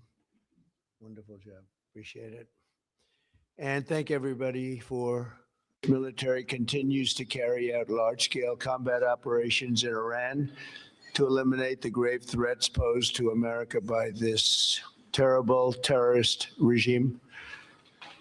Following our obliteration of Iran's nuclear program in Operation Midnight Hammer a short while ago, we warned Iran not to make any attempt to rebuild at a different location because they were unable to use the ones that we so powerfully blew up. But they ignored those warnings and refused to cease their pursuit of nuclear weapons. In addition, the regime's conventional ballistic missile program was growing rapidly and dramatically, and this posed a very clear, colossal threat to America and our forces stationed overseas. The regime already had missiles capable of hitting Europe and our bases, both local and overseas, and would soon have had missiles capable of reaching our beautiful America. The purpose of this fast-growing missile program was to shield their nuclear weapon development and make it extraordinarily difficult for anyone to stop them from making these highly forbidden by us nuclear weapons. We were the ones that were complaining. We were the ones that wanted it stopped, but everybody was behind us. They just didn't have the courage to say so. An Iranian regime armed with long-range missiles and nuclear weapons would be an intolerable threat to the Middle East, but also to the American people. Our country itself would be under threat, and it was very nearly under threat. I was very proud to have knocked out the Iran nuclear deal by President Barack Hussein Obama. That was a horrible, horrible, dangerous document. They would have had nuclear weapons 3 years ago, and they would have used them. But I'll not let that happen. For almost 47 years, this regime has been attacking the United States and killing Americans. Every time you see someone with missing arms and legs or a face that's been absolutely shattered violently, it was almost certainly caused by an Iran roadside bomb. They were put there by General Soleimani, who was the father of the roadside bomb. Very proudly, he thought, but I terminated him in my first term. This was our last best chance to strike what we're doing right now and eliminate the intolerable threats posed by this sick and sinister regime. And they are indeed sick and sinister. Our objectives are clear. First, we're destroying Iran's missile capabilities, and you see that happening on an hourly basis, and their capacity to produce brand new ones, and pretty good ones they make. Second, we're annihilating their Navy. We've knocked out already 10 ships. They're at the bottom of the sea. Third, we're ensuring that the world's #1 sponsor of terror can never obtain a nuclear weapon, never going to have a nuclear weapon. I said that from the beginning. They're never going to have a nuclear weapon. They were on the road to getting one legitimately through a deal that was signed foolishly by our country. And finally, we're ensuring that the Iranian regime cannot continue to arm, fund, and direct terrorist armies outside of their borders. And we thought we had a deal, but then they backed out, and they came back, and we thought we had a deal, and they backed out. I said, you can't deal with these people. You got to do it the right way. Today, we grieve for the 4 heroic American service members who have been killed in action and send our love and support to their families. In their memory, we continue this mission with ferocious, unyielding resolve to crush the threat this terrorist regime poses to the American people, and a threat indeed it is. We have the strongest and most powerful by far military in the world, and we will easily prevail. We're already substantially ahead of our time projections, but whatever the time is, it's okay. Whatever it takes, we will always, and we have right from the beginning, we projected 4 to 5 weeks, but we have capability to go far longer than that. We'll do it. Whatever somebody said today, they said, oh, well, if the president wants to do it really quickly. After that, he'll get bored. I don't get bored. There's nothing boring about this. Do you agree with that, Pete? I don't think there's anything, Mr. General. I think there's nothing boring about it. Somebody actually said from the media, I think he'll get bored after about a week or two. No, we don't get bored. I never get bored. If I got bored, I wouldn't be standing here right now. I guarantee you that, to go through what I had to go through. We also projected 4 weeks to terminate the military leadership, and as you know, that was done in about an hour, so we're ahead of schedule there by a lot. But please join me in thanking every American service member who bravely is standing in harm's way. They really are incredible, and I just want to thank you. We have a lot of them right here. Thank you very much. Thank you.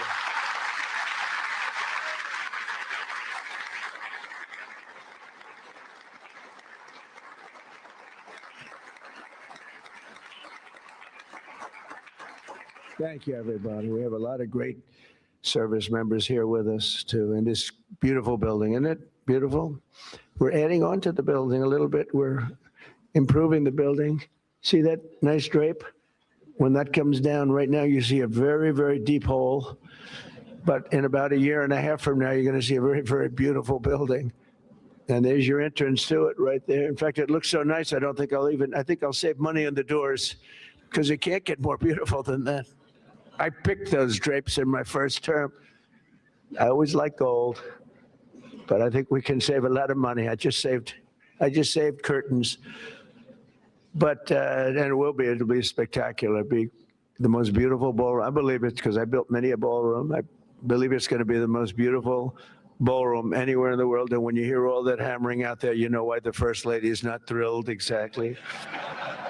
She said, will the pile drivers ever stop? You know, they go from 6 in the morning till 11:30 in the evening. Can you imagine? Here?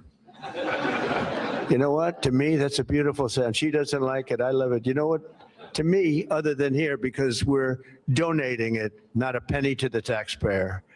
It'll be under budget, ahead of schedule. It'll be 400 million or less. Most people say 400 million or more. No, it'll be less. But when I hear that sound, that beautiful sound behind me, it means money, so I like it. But my wife isn't thrilled. She said, this is getting crazy. I said, don't worry about it. We'll be all finished up in a few months. But now, for the reason that we're gathered this morning, to recognize the unsurpassed courage of 3 really incredible American heroes, 1 living and 2 no longer with us. So together, we recognize the exceptional valor of Master Sergeant Roderick Edmonds. And maybe I could ask your families to stand, because they're beautiful families. I got to meet them, and please.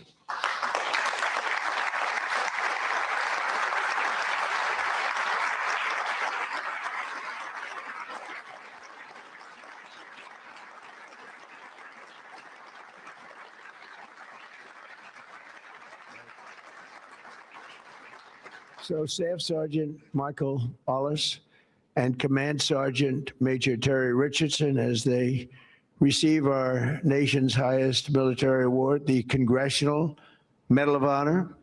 And we're pleased to be joined by Secretary of War Pete Hegseth. He's busy, very busy guy. In fact, I said, if you want, Pete, you can avoid it. General Raisin Kane also. And they said, we don't avoid this one. This is one you wouldn't avoid for anything, right?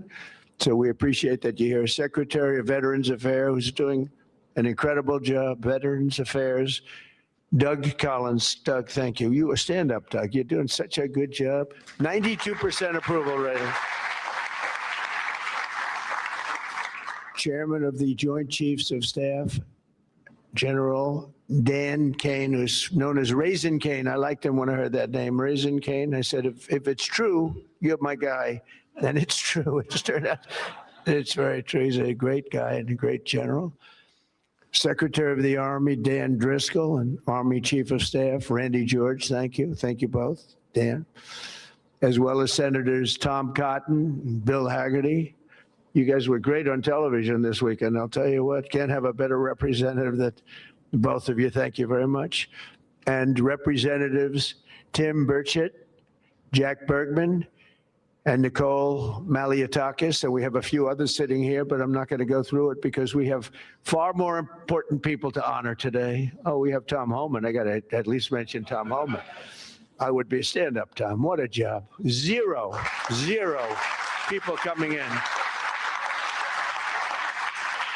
We had millions and millions of people pouring into our country now. I'm not even sure I can believe this number is zero, but it is given out by Democrats. Democrats from the left, and they're rated for the last 9 months. We had 0 people come illegally through our border. Right, Tom? So I want to thank you very much. And I also want to salute 6 former Medal of Honor recipients: William Swenson, Jim McLuhan, Walter Marm, Thomas Paine, Sammy Davis. That's an interesting guy. And where is Sammy Davis? We have a big story here, Sammy. You've heard that all your life, I'll bet, huh? And Edward Byers. Stand up, please.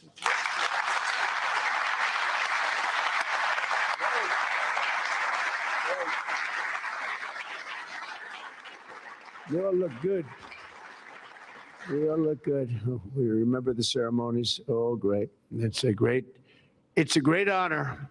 There's no greater. I tried for myself. I've tried numerous times to get one by myself. I keep getting shut down. They say, you can't do it, sir. Bad protocol. Very bad. I would say the worst. But I'm only kidding. You don't have to say I'm only kidding. Otherwise, the press will come out with it, which they actually did once. Donald Trump wants the Congressional Medal of Honor, but he's been shut down. But now you are brave, amazing people. And I want to thank you all. In 1941, Roddy Edmonds of Knoxville, Tennessee, enlisted in the U.S. Army and soon rose to one of the youngest master sergeants in the military. In 1944, he sailed to Europe to fight in World War II, and he was so enthusiastic and young and full of vim and vigor.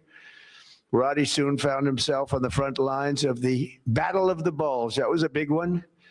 Massively outnumbered by enemy forces, his 1,200 soldier unit fought valiantly until they were completely overrun. The force was massive on the other side, many times number.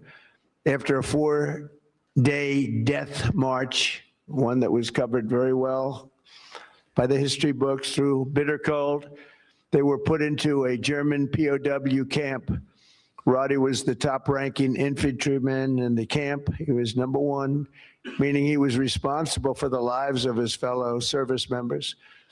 On July 26, 1945, a Nazi SS officer issued an order over the camp loudspeaker, loud and strong. He said that only American Jews were to show up to roll call following this morning. He added, all who disobey this order will be shot immediately. There were more than 200 Jewish American soldiers in the camp, and Roddy knew their separation from the group would mean certain death. So that night, he summoned his team and devised a plan. The next morning, all 1,200 American men fell in line together, shoulder to shoulder.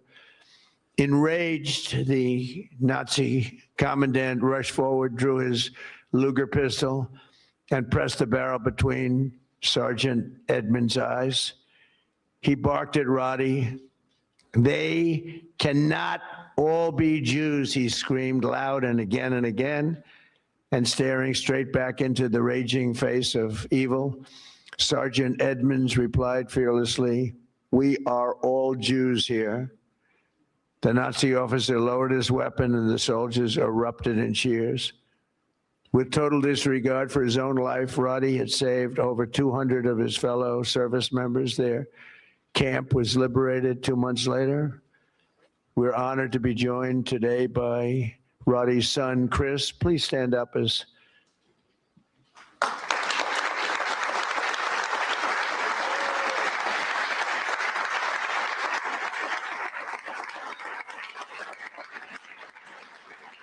Thank you, Chris.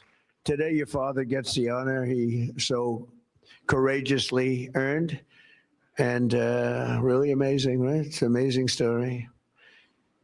Congratulations to the family of Master Sergeant Roddy Edmonds. The next two we recognize today served in the 1st Battalion, 28th Infantry Regiment of the 1st Infantry Division, better known as Big Red 1. Do you know about that, Pete, right? Command Sergeant Major Terry Richardson, we are honored to have you with us. On September 12, 1968, 102 brave men of Terry's Alpha Company were asked with securing Hill 222 deep behind the enemy's line in Vietnam. They didn't know it at the time, had no idea, but the area was totally infested with nearly 300 enemy bunkers and many, many enemy soldiers, far outnumbering them by at least 4, 5, even 6 to 1. As Terry led Lima platoon up Hill 222, the enemy launched an ambitious and violent attack, unleashing a withering fire of machine guns and rocket-propelled grenades. Just didn't stop, just kept coming. Pinned down in hell on earth, Terry summoned unimaginable courage. 3 times he exposed himself to enemy fire to rescue severely wounded comrades, and 3 times he dragged them back to the group. Terry soon realized that the 82 remaining men had one chance of survival, and that was air support. Acting without regard of his own life, he grabbed a radio and charged up Hill 222 alone. He needed to be there. It was the only place he'd get reception. He withstood a storm of enemy bullets, eventually reaching the top, where he spent the next 8 hours calling in tactical strikes, completely exposed. An hour in, an enemy sniper shot rang out and the bullet tore through his right leg violently. He was in bad shape, but Terry disregarded that and pushed through. And after 7 more hours of calling in American fire from above, the enemy retreated. Later that day, his team found him with both eardrums totally ruptured and a mangled right leg and foot, but still barely living, but living nevertheless. Due to Terry's actions above and beyond the call of duty, 82 men, Alpha Company, survived this battle, including 2 in this room, Norm Meyer and Dave Himmer. Where are you? Can you want to stand up, Norm and Dave? Where's Norm and Dave?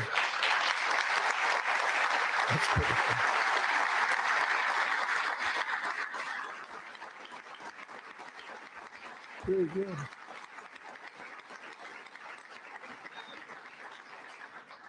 And that story is 100% correct, isn't it? Huh? See, pretty. It's how much have you paid him over the years? Have you said take everything we have? We wouldn't be here, right? That's great. That's a great story, Terry. Today you enter the ranks of the bravest warriors ever to stride the face of the earth. Please stand up, please. Thank you.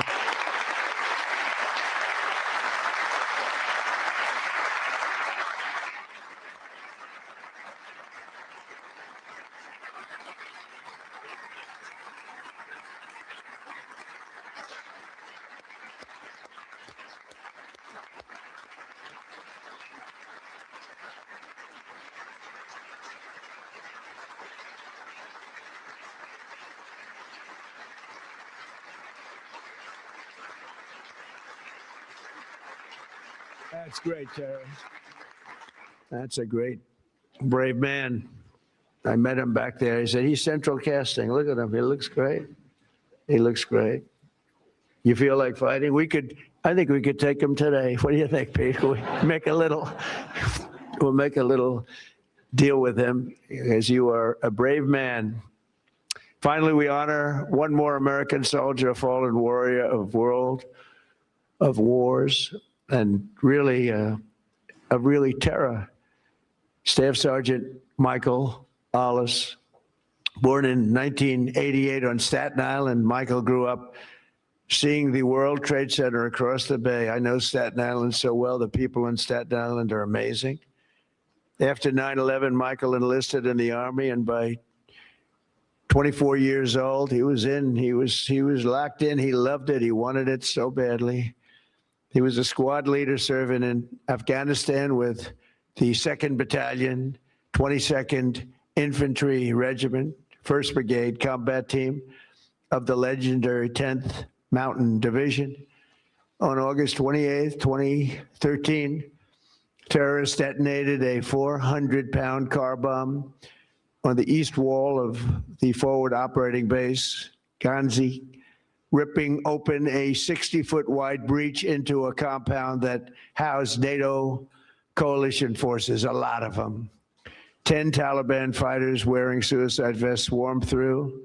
From across the compound, Michael saw the pillar of white smoke rising and ran to join the fight, rushing without his gear, wearing almost no gear, no Kevlar helmet, no body armor, just one magazine in his rifle.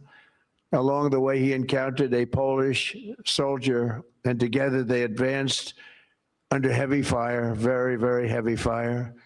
At one point, shrapnel ripped through the Polish soldier's legs, rendering him unable to walk, very, very severely hurt. In that chaos of gunfire, explosions, and charred human remains, a terrorist insurgent appeared, rounding a corner with his suicide vest, fully armed, and you could see it. It was going to happen. He charged the wounded Polish soldier without hesitation. Michael raised his gun and forced himself between the insurgent and the man he just met, shielding him with his own body. He knew it was going to happen. He shielded him with his own body. You know, bravery's amazing. You never really know who's brave, who's not, until they're really tested. We think some people are brave, Pete, and they're not. We think others aren't, and they are. You never know. But he was tested. That's called the ultimate test, right? And at perhaps his final heartbeat, Michael fired his weapon, and the terrorist detonated his vest simultaneously. Staff Sergeant Ollis was killed just weeks before his 25th birthday, and nobody was any more brave than that. In his final act on earth, Michael absorbed the blast, sparing the life of that Polish warrior, who we are grateful to have in the room with us today, Second Lieutenant Carol Sierpika. Carol Sierpika. Where are you, Carol? Hey.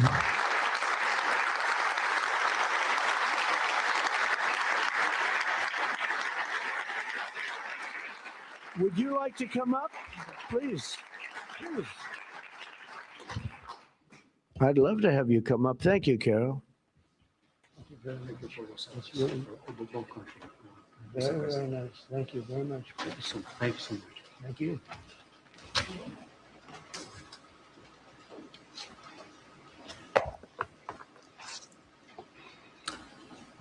Mr. President, Minister of War, I'm Minister Polish of National Defense, distinguished guests, everyone gathered here today, dear my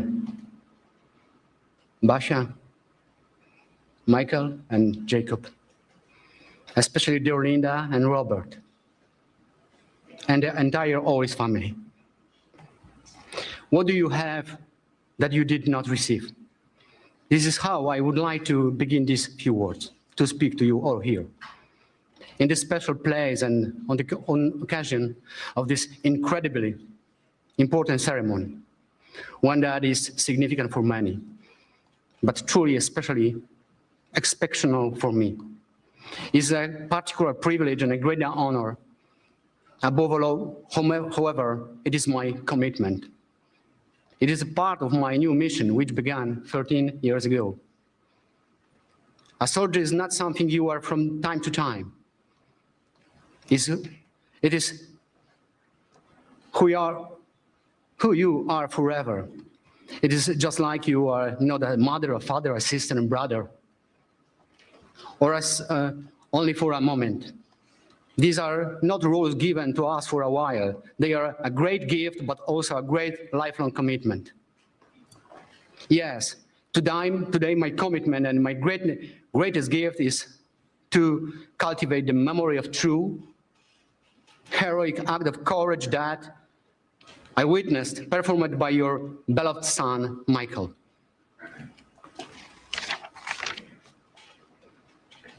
Please forgive me if my words have not fully captured what I truly feel today. However, sometimes words are simply not enough. I'm deeply moved, God, for my service, for my parents, for my family, for my beloved homeland, Poland, for my second family from Staten Island, and for my second homeland, America. God bless you all. Michael, thank you for your service, and I will see you in our heavenly homeland. Thank you for your service. Thank you so much.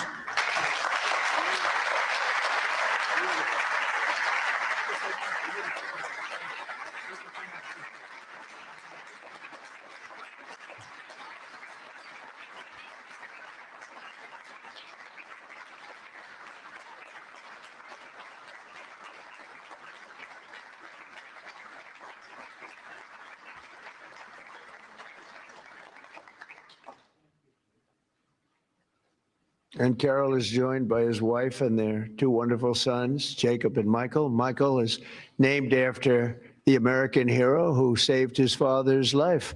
So stand up, Michael. Let me see.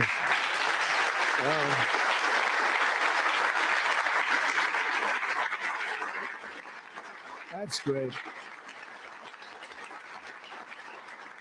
We're also pleased to be joined by several members of the Polish government, including representatives of the president, who I think is a fantastic man, by the way. I must be honest with you. I endorsed him and he won, and he came from behind. He won, and he was the biggest story in Europe. And he's going to be a great president. He already is.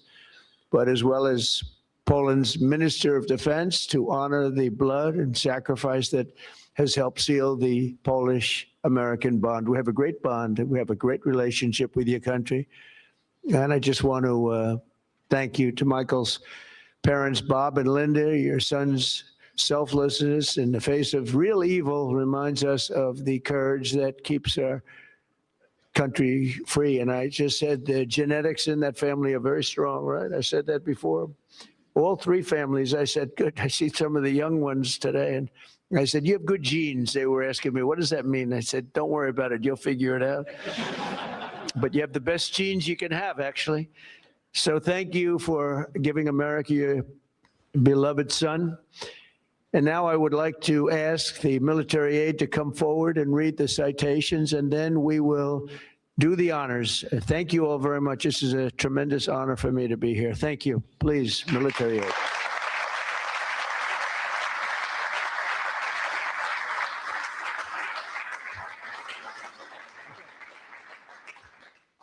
Chris Edmonds, accepting on behalf of his father, Master Sergeant Roderick W. Edmonds.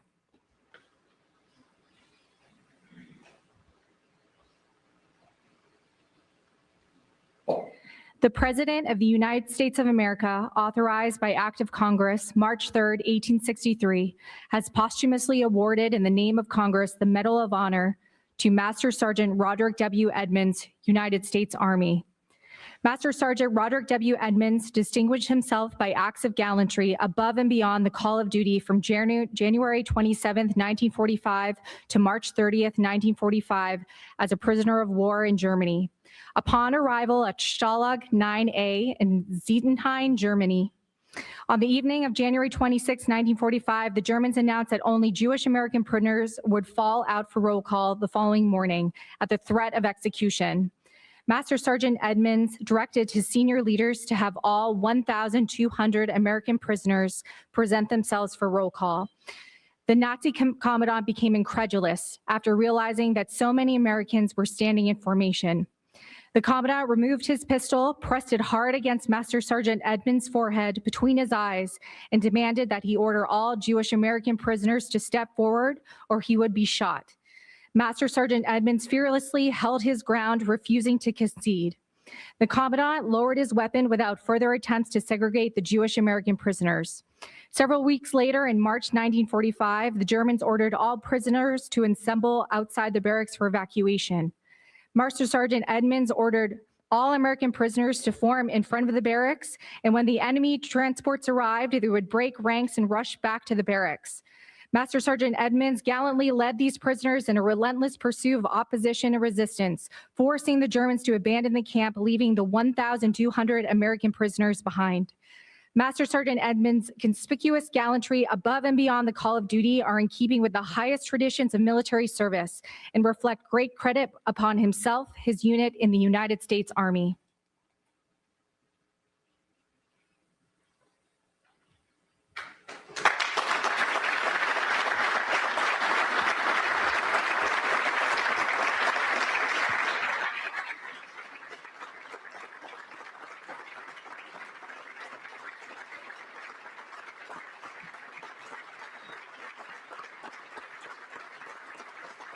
I got to add a little commentary to this, but we did get this right here, the $70 Canadian says elbows up at Trump. Jeremy, why do you support a president that is threatening Greenland and Canada? Also insulting at Canada, calling us the 51st state. What would you do if Canada pulled out of NORAD?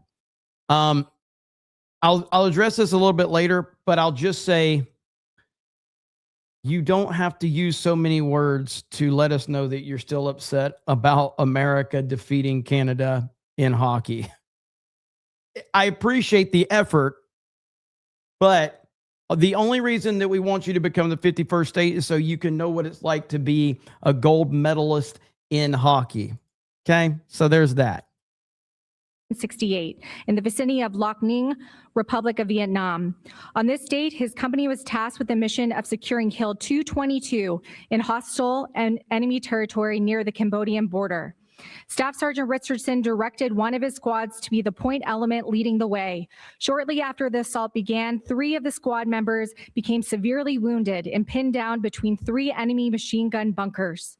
Staff Sergeant Richardson advanced forward under heavy enemy fire and recovered his wounded soldiers between heavy machine gun fire. By the time he was able to make it back to join his unit, his entire company had been completely surrounded by the enemy.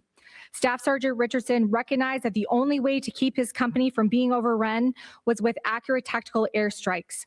Staff Sergeant Richardson advanced to the top of Hill 222 under heavy enemy fire for better sight lines to direct the tactical airstrikes.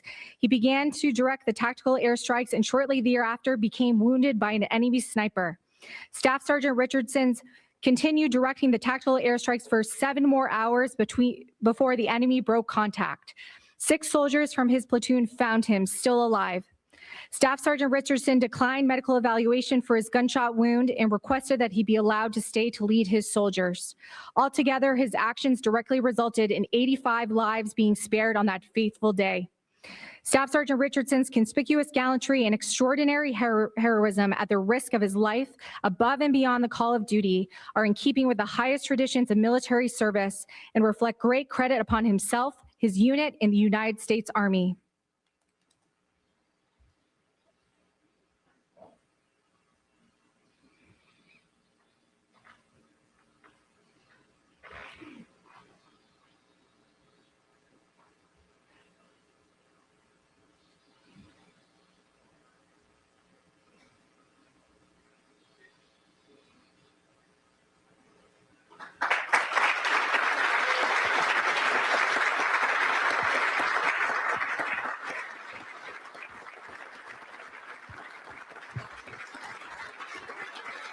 Yeah, I like how Trump slapped him on the back.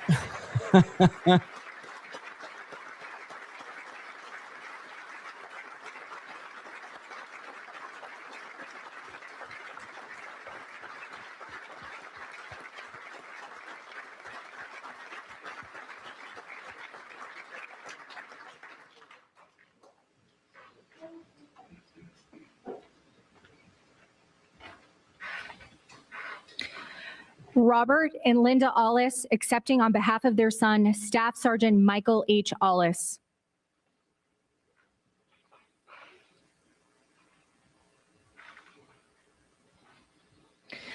The President of the United States of America, authorized by Act of Congress, March 3rd, 1863, has posthumously awarded in the name of Congress the Medal of Honor to Staff Sergeant Michael H. Allis, United States Army.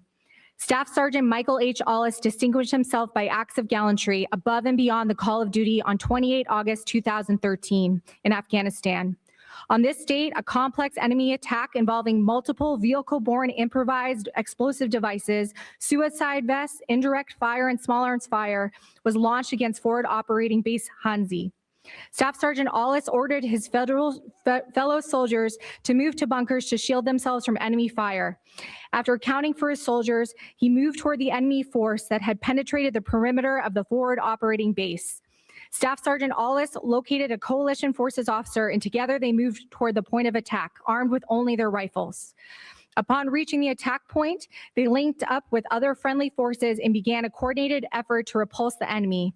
While under continuous fire, Staff Sergeant Allis moved from position to position, engaging the enemy with accurate and effective fire. While fighting along the perimeter, an insurgent came around the corner. Staff Sergeant Allis fired on the insurgent and incapacitated him, but as he approached the downed insurgent, the insurgent's suicide vest detonated and mortally wounded him. Staff Sergeant Allis's exceptional courage and complete disregard for personal safety were in keeping with the highest traditions of military service and reflect great credit upon him, his unit in the United States Army.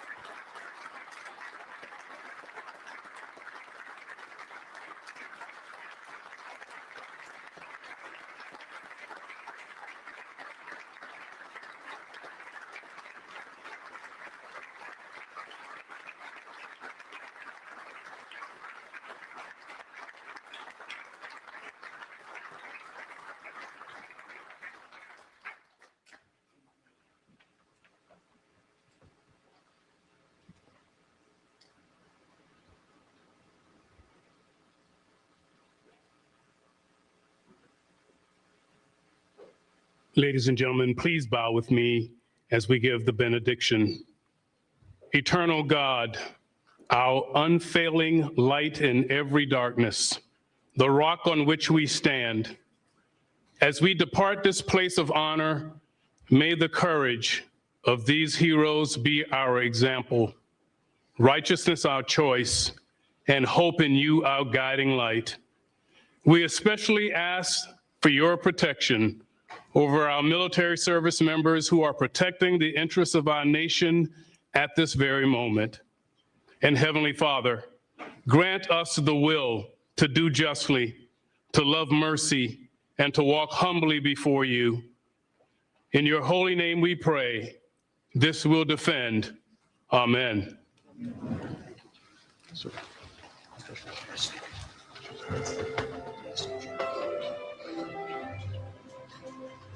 Thank you.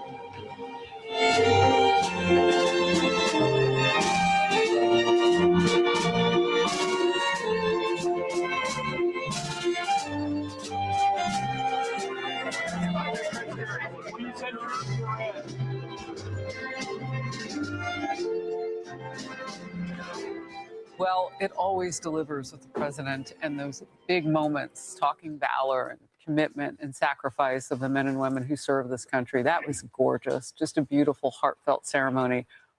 And it feels like it's appropriate today. You see. All right. So that was an awesome, awesome ceremony from the great president of the United States of America, Donald J. Trump. I appreciate everybody hanging out with us today. We got a lot more to talk about.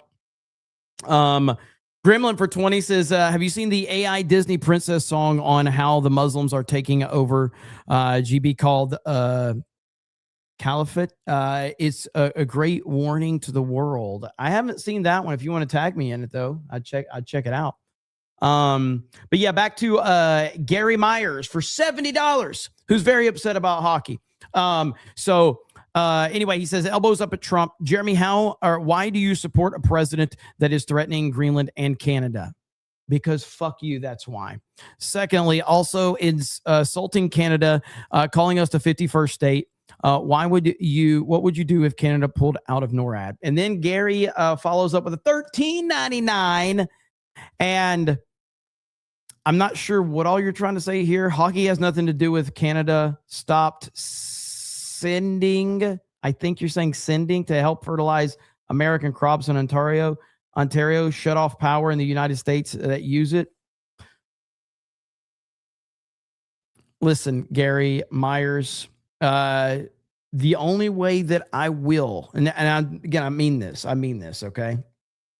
So first of all, I appreciate it. You sent 70 Canadian, $13.99 Canadian.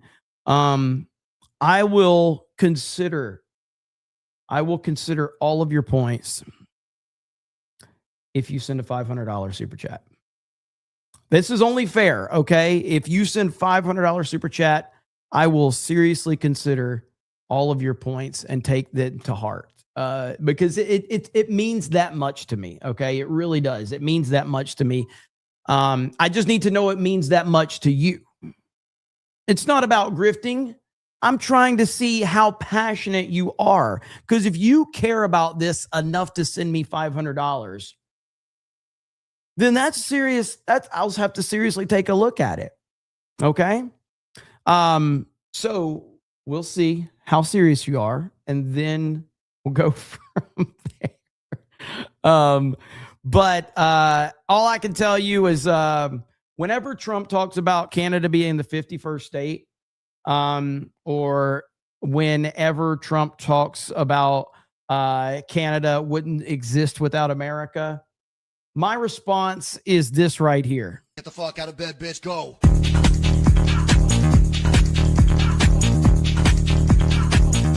Get up, and then they got go.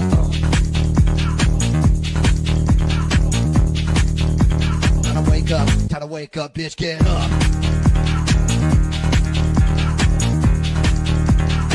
Get up, get up.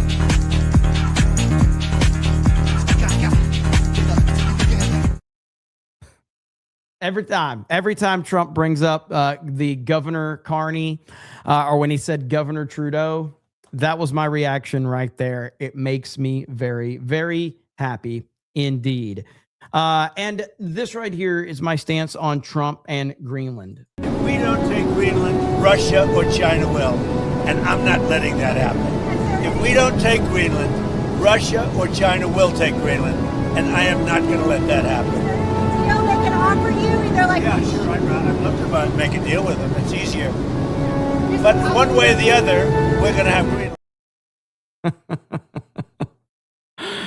Oh, man. Where are we at here? Mr. Andrew says BB is months away from on boring away for 30 years. What? Charlie says I'm currently in Beardo's basement where he likes the lotion on his shin, and if I don't get the hose again. Jared Armstrong says Trump looking Asian this morning. So Trump is definitely more low energy than we're used to today. And that's understandable. Trump is obviously, I'm not sure when the last time he slept is. He's probably been up for the last 4 or 5 days. So, yeah, and he's 79 years old. So it makes a lot of sense why he is running on fumes, it seems like. So I totally understand that. Sean says, anyone giving him grief over being or sounding tired, I guarantee you would be passed out at this point if you were him. Oh yeah, absolutely. Absolutely. Midnight Light says, I got Ryan, his G.I. Joe character, as a poster for him. The one with the U.S. Navy sailor's uniform with the McDonald's. That's awesome. ACC says, why can't you stream for 7 hours like Lookner, you weak? Well, unlike Lookner, I have a family. That's no disrespect to Lookner, but it's just being straight up. Like, clearly he has no family and I do. Dude streamed for like 10 hours yesterday and then went live an hour later. And I'm like, this is what happens when you don't have a family. I kind of envy him a little bit. So, cause I'm like, dude can just stream constantly. I really don't like Lookner, but I do appreciate his dedication to covering breaking news. I don't like him because he has TDS. So he has massive TDS. I am Brockatron says, damn, Jeremy casually admitting he got spawn trapped in BO1 like the goat herders in Iran. I'm sorry we had to do that to you. And Andrew Sarah says Trump popping those monsters like a I know what it stands for. I almost freaking said it too. Eric John Pizarro says Trump shouldn't be anywhere in public yet, right? No, I wouldn't. I hope he doesn't. Andy Plays Game says, which Ben do you prefer? Benology or Netflix Yahoo? Probably Netflix Yahoo. Probably. Leighton Hallman says, why bomb Iran when we could take Canada way easier? ACC says, I live, laugh, and love with Jeremy. Hashtag seize the day.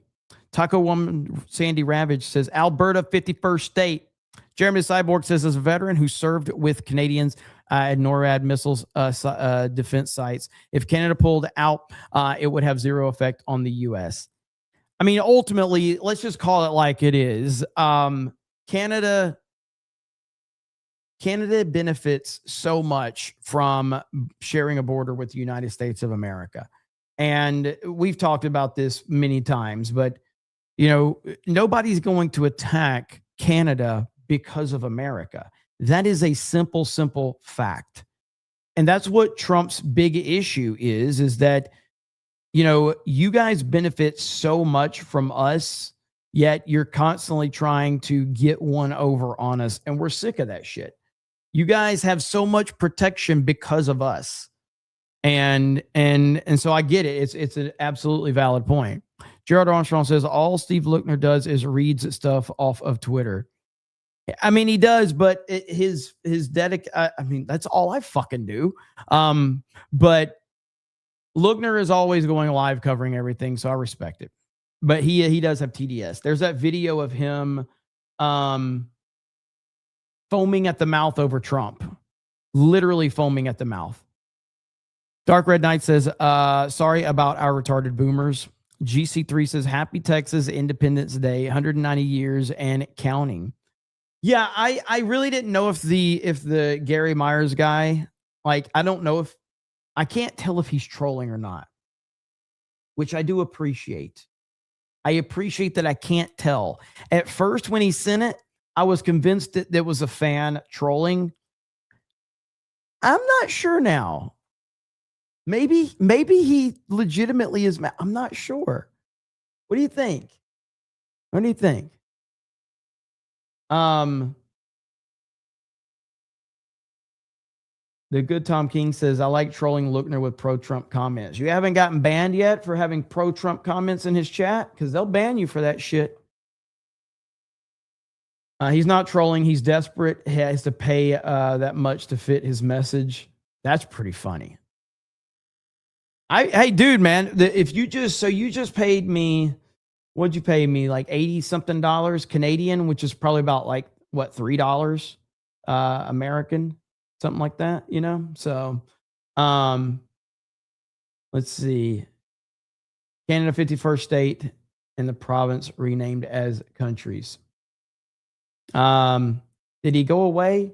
Come back, man. Gary Myers, come back. Come on, man. I didn't mean it.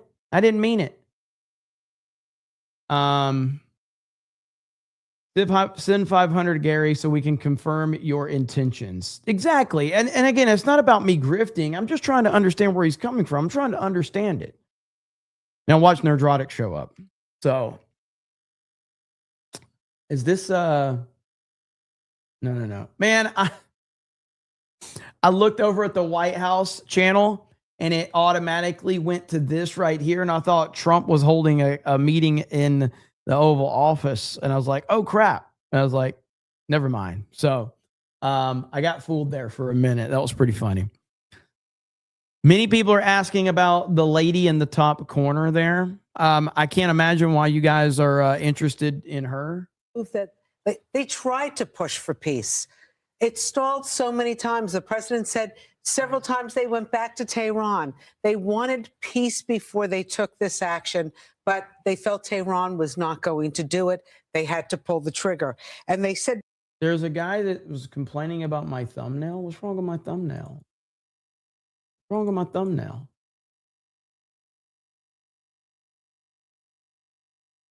You're mad at my thumbnail? Let me see if I can pull that up just to upset you more. As a matter of fact, here, hang on. He was upset about my thumbnail. So we could probably do this right here. Hang on. Okay. Is send. Okay. So if you're upset about my thumbnail, we can then just bring the thumbnail up right there. Okay. So does that make you happier that we have that now? Okay. If it upsets you that the thumbnail is there, we can put it right here now. So there you have it. Okay. Hope that helps. Your complaining means nothing around here. All right. This is not moist critical. I don't get upset because somebody is upset with me. I just kind of double down on whatever they're upset with. Peter says, we just sank Iran's only aircraft carrier, FAFO. Andrew Sierra says, Gary, are you okay? Are you okay? Are you okay, Gary? That is a good thumbnail. I didn't make it. Somebody else made it. I just saw it on Twitter, and I figured I would use it. In terms of any updates, I don't see a lot. Well, let's see. Hang on. So right here, video surfaces of Kuwaiti man rushing to help the U.S. fighter pilot who had just been shot down during Operation Epic Fury. Really? You need something to help you? No problem. You're safe. You're safe. You're safe. Everything good? No problem. Thank you for helping us. Everything perfect? That's crazy. So right there, thankfully, all 6 American pilots have been accounted for. So that is obviously good news.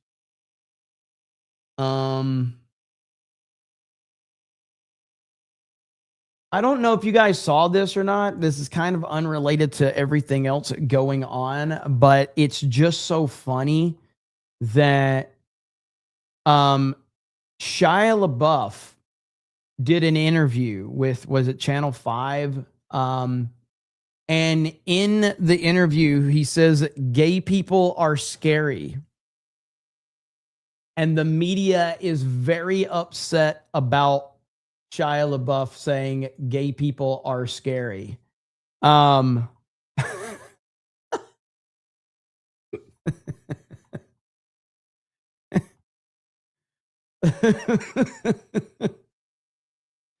on. Let me see if I can find the clip real quick. Is this it right here? Right here it is. Things set off that anger. I mean, boy, I haven't experienced it for a while, but I'll be honest with you. Big gay people are scary to me. What do you mean? When I'm like standing by myself and 3 gay dudes are next to me touching my leg, I get scared. Mm-hmm. I'm sorry.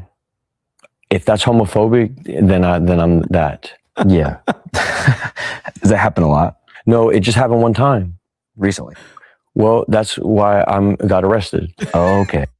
Things set off that anger. I mean, boy, I haven't experienced it for a while, but I'll be honest with you. Big gay people are scary to me. And the media is doing what the media always does. They're very, very upset about this. He said a lot of things in this interview, man. Shai is a really fascinating person. And he sends so many mixed messages with where he stands on things. I'm seeing a lot of conservatives clip out certain things that he said, but then there's other things he says it's very strange. Like right here, he's talking about the Epstein files right here. Okay. Listen to this. All right. The thing. You see all the Epstein stuff when you were on the sick one. Hey, people gotta get right. You know what I mean? You gotta own up. You gotta get right. People gotta get right. People gotta get right. But were you peeping game when you were like out and about, like on the same day all these documents are dropping? Nah, I mean, nah, bro. I was fucking chasing ass on Mardi Gras. What do you mean? I wasn't paying no attention to Epstein files. Nah, this shit is beyond me, bro. I don't get into this shit. Yeah, I just wondered. It was like the biggest news story in the world for a couple of days was Epstein. If you got no life, you mean just sitting in a fucking hole all day. You're not, chasing ass and getting at it. And motherfuckers that are in the street, they don't give a fuck about this stupid shit. You know what I mean? It's if you're sitting home all day, just like, who got kidnapped? You know what I mean? Your life sucks. You're a normie. Fuck off. But if you're out here, nobody gives a fuck about none of this shit. No, fact. I remember asking Kendrick one time, like, bro, hey, Trump or Kamala, he was like, you think I give a fuck about this? Like, he got real life. Yeah. You know? I just remember there was one day where it was like either Epstein does horrible shit or it's you having fun, and it was no. Right. So if you got to pick, hey man, come with me. I'm the good one. Yeah, and you're not. I'm no weird files, bro. Yeah, I was gonna say. Yeah, I'm not no weird files. All my shit's in the street, bro. I'm open hearted. I done fucked up, yes, but you know what I did. You know what I mean? And you know what I didn't do too. I swear you do. Come on, how? Bro, how, bro? You know, I wanted to talk about some old shit. Go ahead, bro. The He Will Not Divide Us project. Come on, dog. I was just thinking today, I was like, that was Shia. Yeah. Yep. And you were kind of ahead of the curve on that. Yep. Hey, bro, different time, different spirit, different everything, just everything. And I wasn't wrong. He didn't. You don't think Trump divided us? No. It depends on your sensibilities. I still stand by the statement I put on the wall. He will not divide us. And he did not. Well, he did divide the public. No. He, the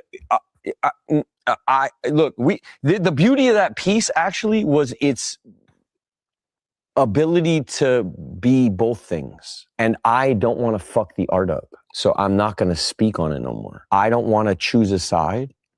I'm a Catholic. Christ first. First. Only. Shia is just like, he is so entertaining. And there was one point where, if I could find it, because there's so much. I think that he's been through a lot being a child star in Hollywood. I think he's been through a lot, unfortunately. That's just a sad reality of it. But, he's always fascinating to listen to and hear his perspective, but I don't take him too seriously, but it is very entertaining. Like at one point he was asked about meeting Jesus and he said this. If you could meet him. I wouldn't say shit. What would you say to Jesus if you could meet him? I wouldn't say shit. Really? Nah. Bro, I'd kiss him. I'd kiss him. I'd kiss his feet. No one say nothing.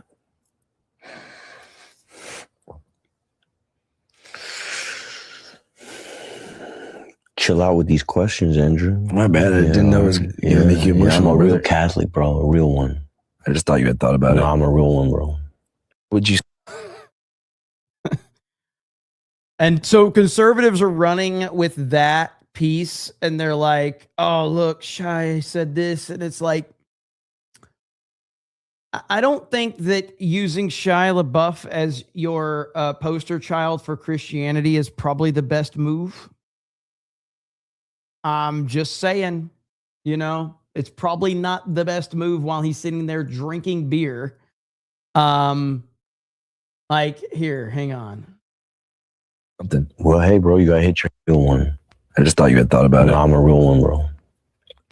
I want to believe. It's something. Well, hey, bro, you gotta hit your head into the wall hard enough where you just go, fuck it. It's the only way, dog. That's how you find God? Yep, for me. For the hard-headed ones, yeah, you gotta go hard. What do you think was the real-life equivalent of you smashing your head? Oh, I put a gun in my mouth. I was ready to kill myself, blow my brains out, writing letters. Yeah, dark days. For real, gone, ready to go. Why didn't you do it? Why didn't I do it? Because I'm pussy. And like, what is the most fertile ground for spirituality? If you were to set up your life right now, Andrew, and say, hey, by Monday next week, I need to have a better relationship with God, what would you do? I would say it would be disconnection from all superficial sources of gratification, even things like food and water. And by the way, the guy that's interviewing him is a Trump hater as well. So, yeah, big time Trump hater. Technology. Obviously, you would need to break fast at some point, but depriving yourself of the things that you use to distract from it. Something like prison? Yeah, quite similar to prison. Exactly. But that would be the voluntary choice to reach that. Yeah, but see, but that voluntary choice, sometimes for the stubborn ones, God don't give a fuck about what you think. He's got to beat me into it, dude. I'm never going to choose it. He's going to beat the fuck out of me until I get there. Yeah. Yeah, but I'm with him. No, I know what you mean. Sometimes it's like learning from mistakes simply isn't enough. No, not for me. That's for smart people. Yeah. So Shia loves Trump. I don't think so.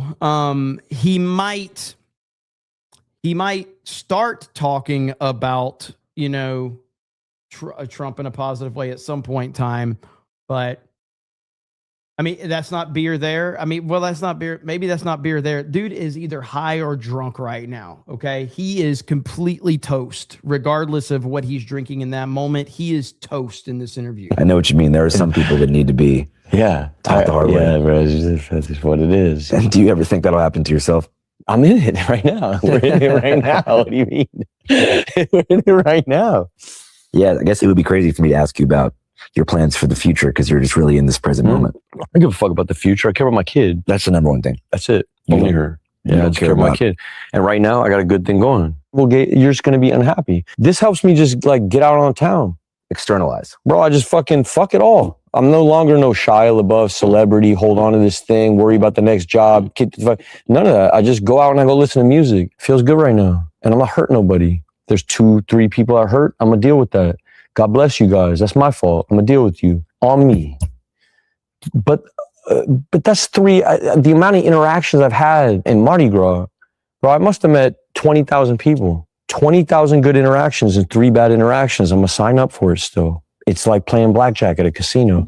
I see you making uncomfortable moves. No. I'm just moving forward. Okay, go. All right. No. What is that he's drinking now? For all the people that were like, it's not beer. No, but I'm thinking you're going to jail for fighting when you're out drinking. Is that not a wake up call of damn, dude, Nah, because it wasn't bro, I'm not a fighter, bro. These people are clout chasers. But I'm saying going to jail, Yeah. For all the people like, oh, Jeremy, he's drinking water. Okay, motherfuckers.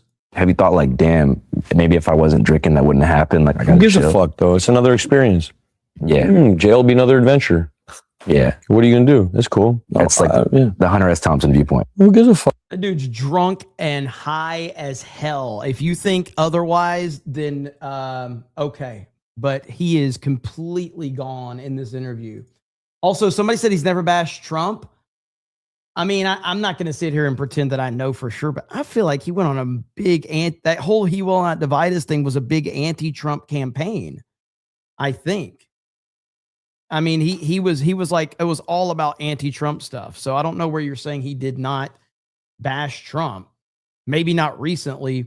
And I think a lot of people are hoping that he is kind of like the new Mel Gibson or whatever. That's not going to happen. So, David Phillips says Shia is just missing a grill and a Mr. T starter set of gold chains.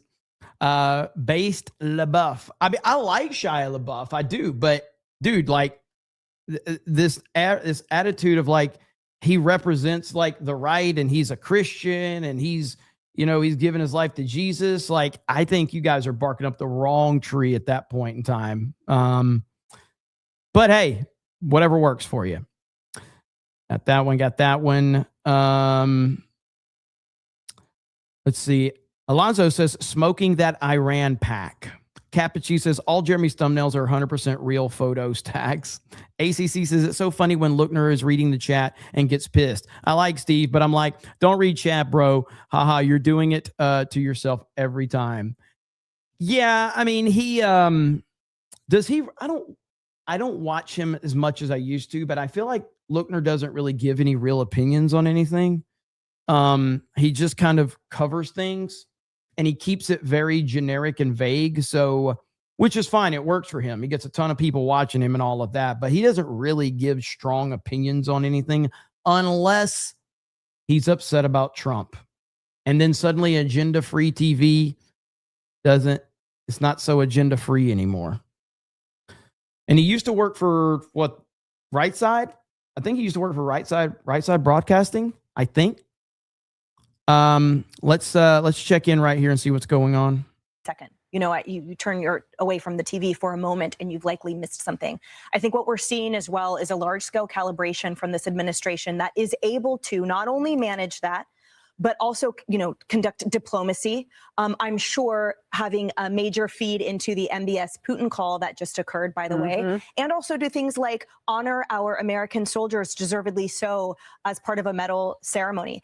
I note, too, the unprecedented access that President Trump has given the press. Now, some of them have scoffed and said, well, it's just freewheeling. It's not actual official press during wartime. But keep in mind that during this weekend, the president had individual phone calls with at least 6 different reporters from all different outlets and both sides of the aisle, answering their questions, taking their calls, providing that direct access. So at all times, the American people through the press have that exact, conduit. Thank you, into this executive authority. So I think at all times, the American people feel invested in and included in so far this victory. And they also are included in the grief. Yeah. Because America is mourning right now the loss of our greatest treasure and those 4 soldiers and their families. That's right. And many of them are losing their civilians.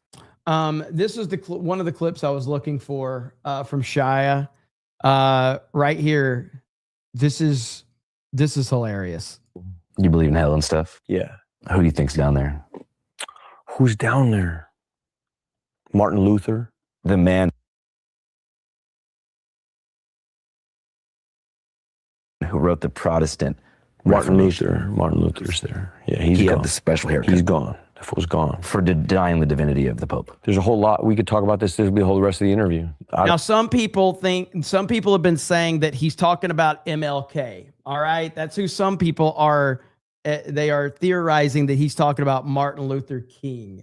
All right. But I don't think I don't think so. But I've seen so many headlines. And again, this is what happens with Twitter. People are putting Martin Luther King in the headline, and I've seen these go viral. And when I saw it, because how Twitter headlines kind of brainwash you into hearing something that's not there, but it's not, I don't think he's talking about MLK. But with Shia, you never know, all right? But anyway, I just wanted to bring that up. Oh, God, because so many people are like, he said MLK's in hell. I'm like, that doesn't even make sense. I mean, I think we could all talk about how Martin Luther King Jr. is celebrated in a way that no one wants to bring up the reality of Martin Luther King Jr. Because he's been protected from the media, but Shia's not talking about that Martin Luther. Oh, shit. People are stupid if they think he's talking about MLK. Did you hear what you just said? This is the internet. Okay? This is the internet. So, yes. Black Jesus 1.9. Okay. Let me see. ACC says Megan Fox in the first Transformers. Yes. Megan Fox in the first Transformers.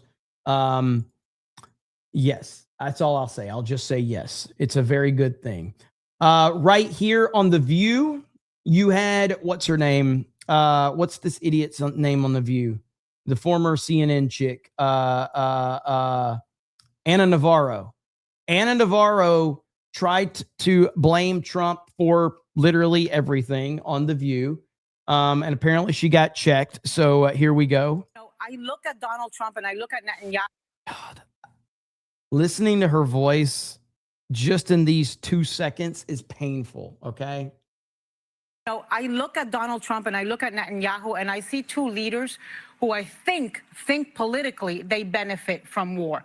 Netanyahu is facing criminal charges for corruption back home. Donald Trump is facing very low numbers and Epstein files that are not, and we will not let go away. I do think it's threefold. One, we have 47 million Iranian women who now have a hope of freedom. That's a good thing. Okay, we have an disgusting terrorist regime ended, and the people finally have hope to create their own nation again. Okay, so that's the hope. When we zoom out in geopolitical realm, okay, which is not my specialty either, but I have a ton of friends in the military who specialize in this. We see that this is actually avoiding a boots on the ground war with China when we are able to choke their oil supply, and the president and our military are exemplary in doing so right now. They've cut the oil supply from Venezuela, and they've now reduced it and choked the oil supply to China in Iran. And now what that does is presumably prevent China from having an absolute stronghold on the globe. So this is a strategic move geopolitically that we may not fully understand, but I absolutely trust that this is best for our nation, and we should be America first. That is shocking that happened. Now, when she was talking, when the blonde woman was talking, there was a clip right here. Hang on, find it. She is so mad. Sunny Hostin, look how mad she is. I mean, she is fucking pissed that she's making these points. How dare you bring up any positivity around President Trump? She is really mad. Have an disgusting terrorist regime ended, and the people finally have hope to create their own nation again. Okay, so that's... Woo! Yeah, she's fired up. She is not happy about that. How dare you do that? Not good. Not good at all. Next up, let me see if I can find this next bookmark that I wanted to show all of you really quickly. Give me just a minute. No, what is this? What is this?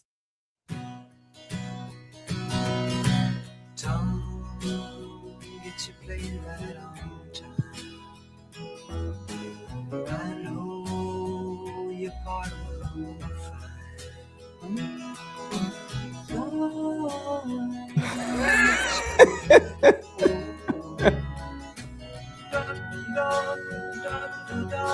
Here I am, the only little boy in New York.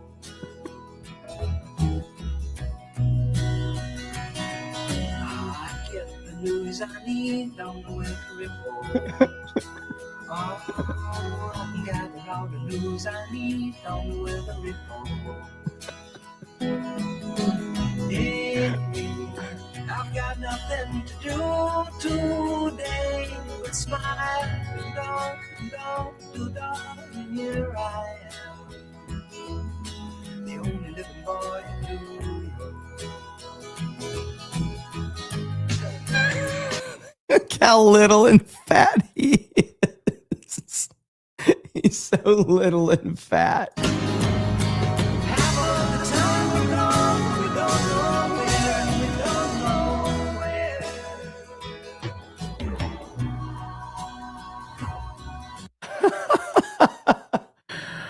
Oh God. I love the internet. I really do. Here's what I wanted to show you. Jim Acosta panics at the thought of Scott Jennings getting his own show in the merger. So, of course, we got this giant merger that's going on with Paramount and Warner Brothers, and former lesbian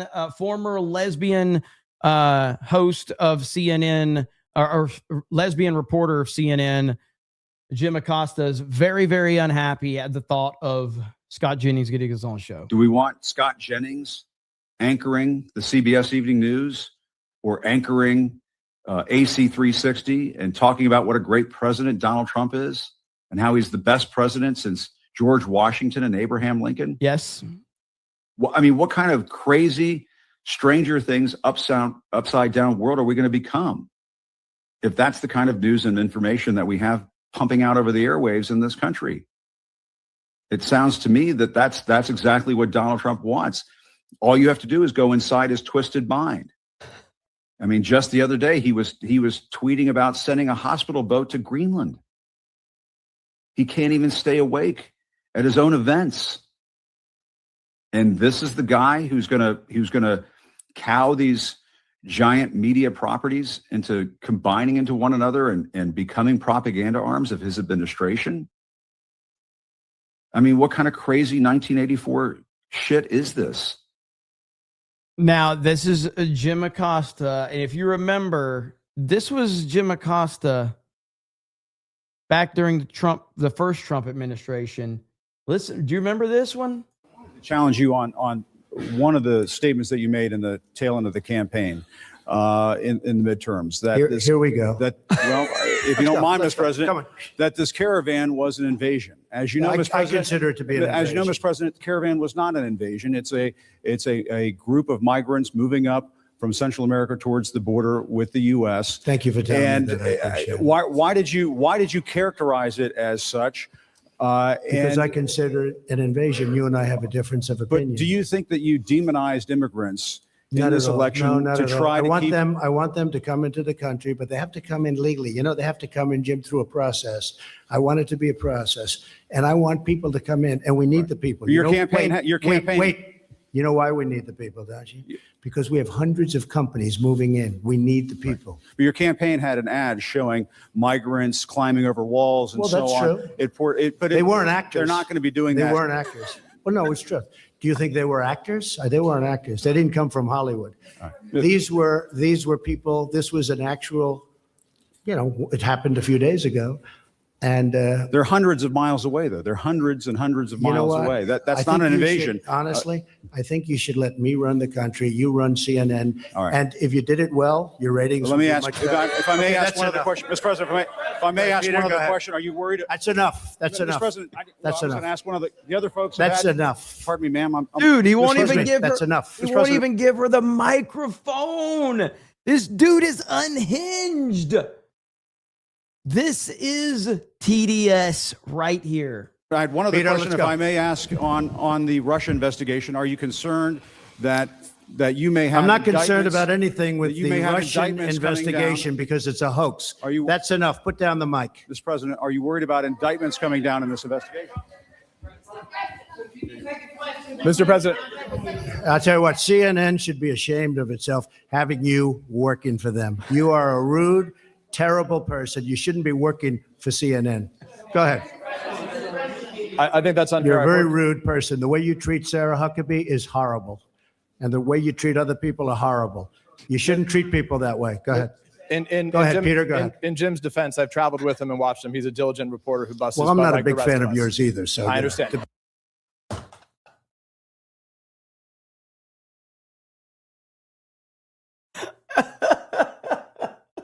I forgot about that part. I forgot. People are horrible. You shouldn't treat people that way. Go ahead. Go ahead, Peter, go ahead. In Jim's defense, I've traveled with him and watched him. He's a diligent reporter who busts Well, his I'm butt not a like the big rest fan of of us. yours either. So I understand. To be honest, So let me ask you a question if I can. You repeatedly said you aren't the best. Mr. President, you repeatedly over the course of the He said you aren't the best. So savage, dude. So savage. who busts his Well, I'm butt not a like the big rest fan of of us. yours either. So I understand. To be honest, So let me ask you a question if I can. You repeatedly you said aren't the best. Mr. President, you repeatedly over the course Okay, of the just sit down, please. Well, when you report fake news, when you report fake news, which CNN does a lot, you are the enemy of the people. Go ahead. Mr. President, over the course of the last several days of the campaign, sir, at the end of the campaign, you repeatedly said that Americans need to fear Democrats. You said Democrats would unleash a wave of violent crime that endangers families everywhere. Why are you Because they're pitting very weak on Americans? crime. Why are Excuse you me. pitting Americans Peter. against one another, sir? Peter, what are you trying to be him? No, I'm Peter, just asking a question. Let me just tell you. Very simple. Because they're very weak on crime. Because they have often suggested, members and people within the Democrat Party at a high level have suggested getting rid of ICE, getting rid of law enforcement. That's not going to happen, okay? We want to be strong on the borders. We want to be strong on law enforcement, and I want to cherish ICE because ICE does a fantastic job. So we're gonna, but the point of showing that was to kind of follow up on this Jim Acosta clip where he's upset that Scott Jennings could be getting his own show, to kind of show how much TDS this guy had all these years ago. We want Scott Jennings anchoring the CBS Evening News or anchoring AC 360 and talking about what a great president Donald Trump is and how he's the best president since George Washington and Abraham Lincoln? Yes, we do. Well, I mean, what kind of crazy, Stranger Things, upside down world are we going to become? That's exactly what we want. If that's the kind of news and information that we have pumping out over the airwaves in this country. It sounds to me that that's exactly what Donald Trump wants. All you have to do is go inside his twisted mind. I mean, just the other day, he was tweeting about sending a hospital boat to Greenland. He can't even stay awake at his own events. What? And this is the guy who's gonna cow these giant media properties into combining into one another and becoming propaganda arms of his administration. I mean, what kind of crazy 1984 shit is this? Yeah, so Jim Acosta very upset, and he can continue to be upset. Nobody cares. But yeah, watching that is pretty hilarious. Let's see where you guys are at here. Dark Red Knight says maybe it's Flint water with Shia LaBeouf. Grant's Potato says I'm afraid of no man, but that thing scares me. Andrew CR says, are you telling me that Beardo likes Shia, but Shia doesn't like Beardo? Probably. Looks like Rubio's going to be to brief the Gang of 8 at 4 p.m. Eastern. So that's still a couple of hours from now. So that will be interesting.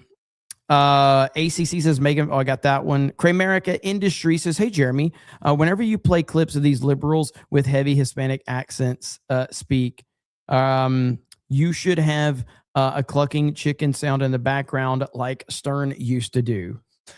I can only do that if I was on OBS, but without OBS, I can't add the sounds in unless I put them through StreamYards, but it doesn't operate the same.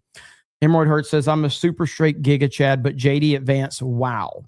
Peter says, I'm not a fan of yours either. Fucking savage. It's so good. It's so good. Let's see what the update is here. Doing it without even being apologetic. They bragged about it, and we have just tried to appease them over the years.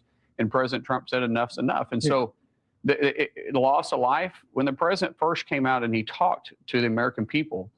I like how Netanyahu is going to be on Sean Hannity tonight, because of course he's going to be on Sean Hannity. Of course he is.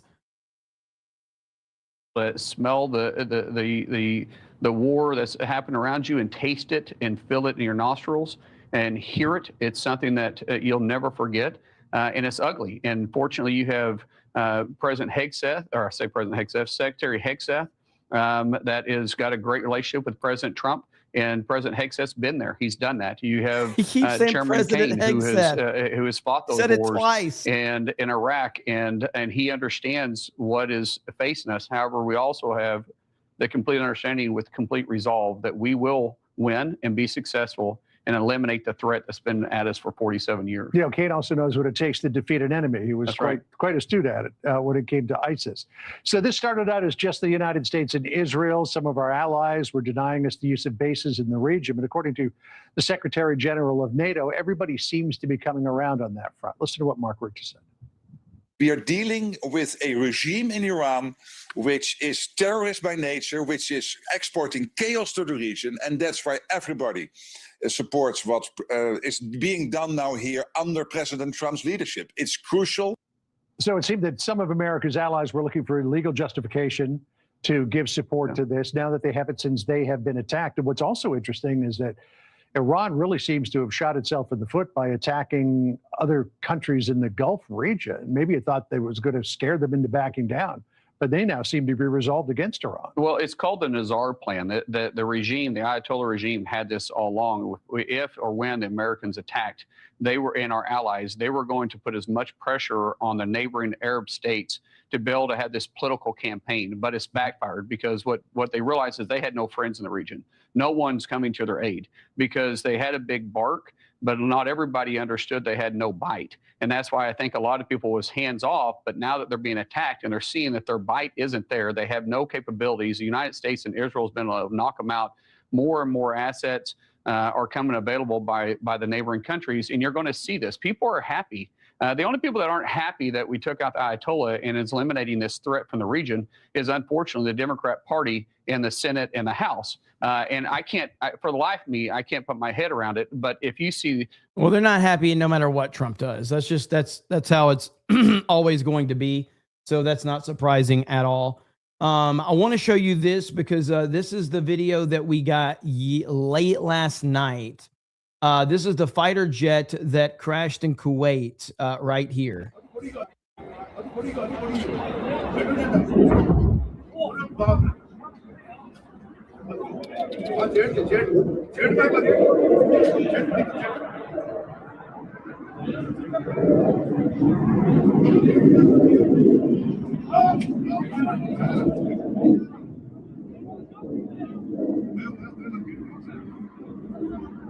Now, if you go back,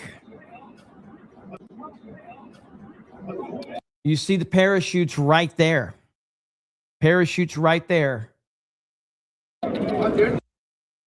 Back it up just a hair. See them? You see them right there?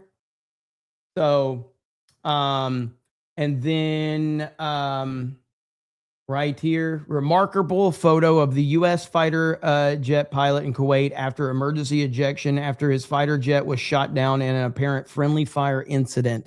So there you have it right there. So yeah, man, that is, I'm so happy that, there were no injuries or fatalities or anything like that. Gremlin for 20 says YouTube nor Rumble didn't allow me to send you the link. I don't use anything else. Bad enough I run my mouth on here. Just look up AI Disney Britain. You will find it. It's like a day old, 5 minutes long. Okay, I will do. That's actually a good move to not use anything but YouTube or Rumble because Twitter is a shit show. So it's not worth the headache to be on Twitter, even though I'm on it so I can keep up with all the stuff that's going on. But I would not recommend being on Twitter if you're just a regular everyday person. There's also video, of the incident. Yeah. I saw that. What is this? Hang on. Face American service members overseas. And we are expecting an update from police in Austin, Texas, after a suspected terror attack over the weekend has left 2 people dead.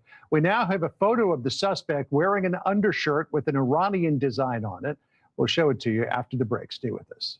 I did speak with Kash Patel yesterday, and I can tell you that the FBI is taking every potential threat around the nation very seriously. This is, by the way, another very compelling reason that we need to fund the Department of Homeland Security immediately.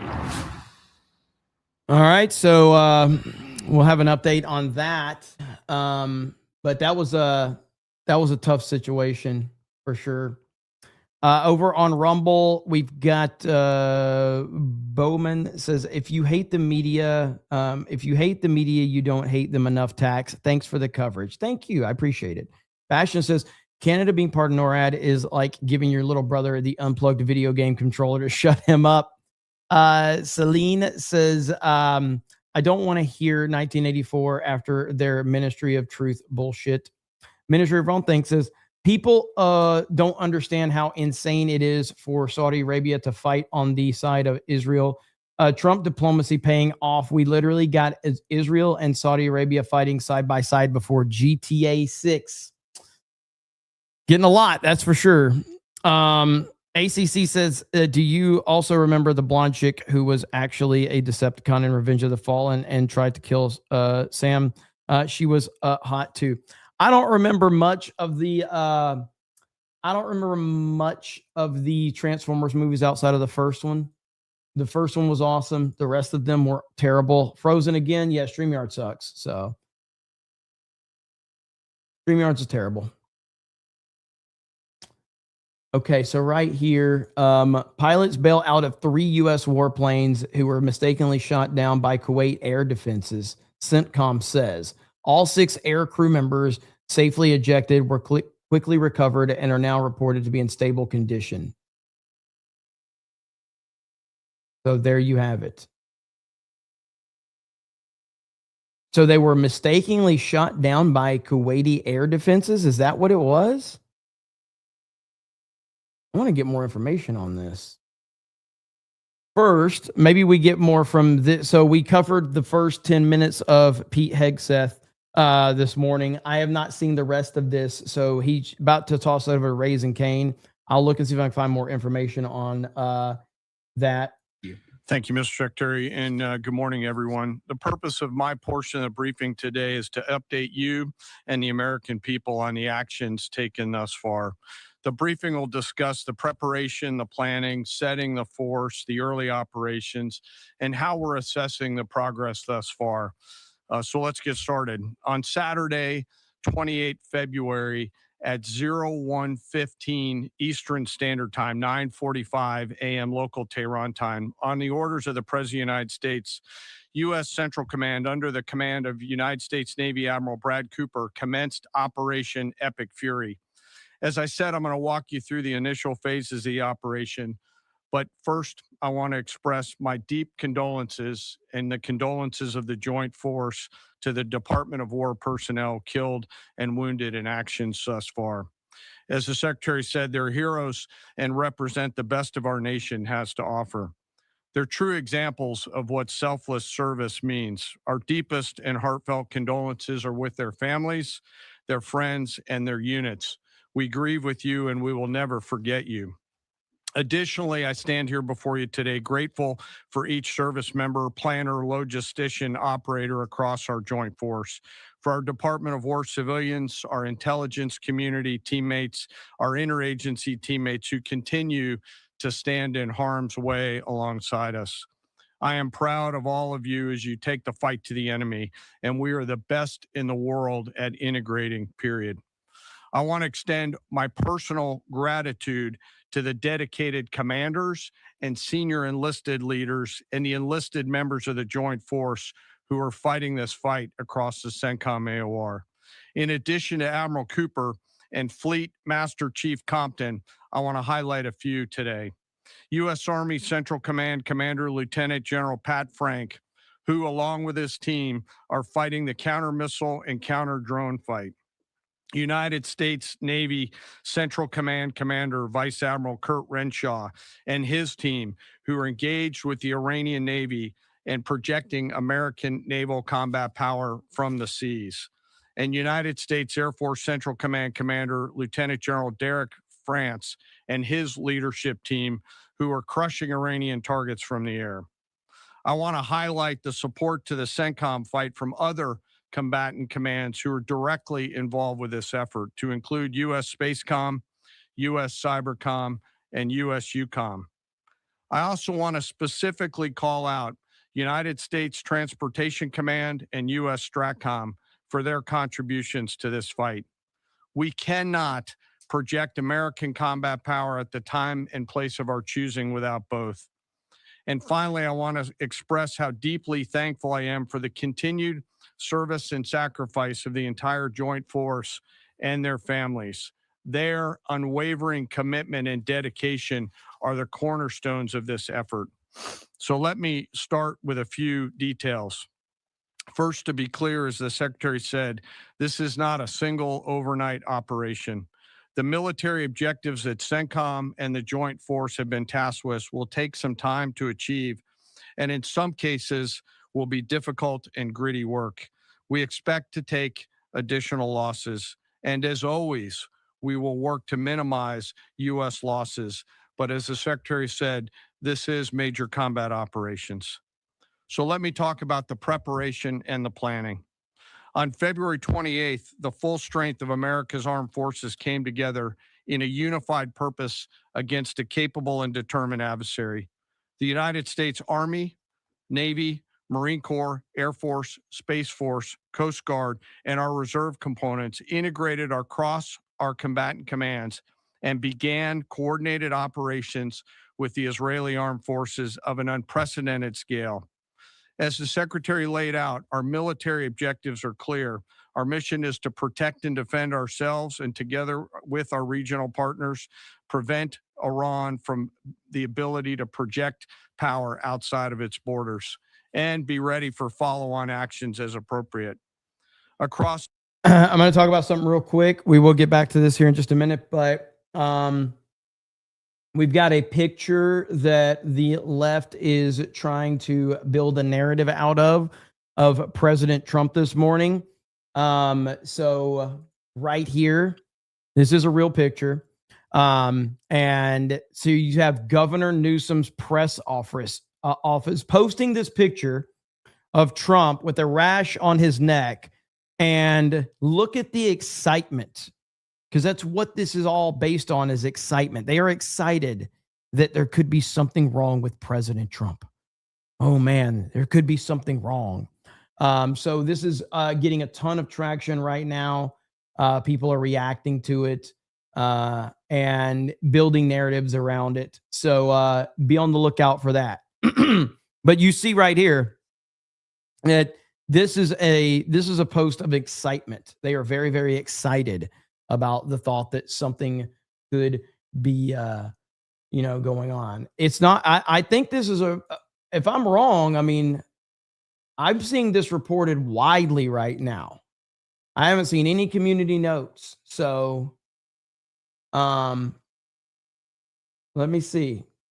Some of you are saying it's fake. I don't think it's fake. I double checked to see if there's a community notes on it. And I even saw, let's see, because the first place I saw it was right here. From this Mario guy. So still gangsta. And source, oh God, there's your source though. Your source is this clown. This guy, he typically doesn't like make fake pictures, but he will spin narratives out of them. This Aaron Rupar guy, he is the fucking worst. Let's see. Whoa, this is new. Trump has a significant rash-like injury on his neck today, in addition to his disfigured hand. So we know about the narrative they built around his hand before. So this guy's the worst.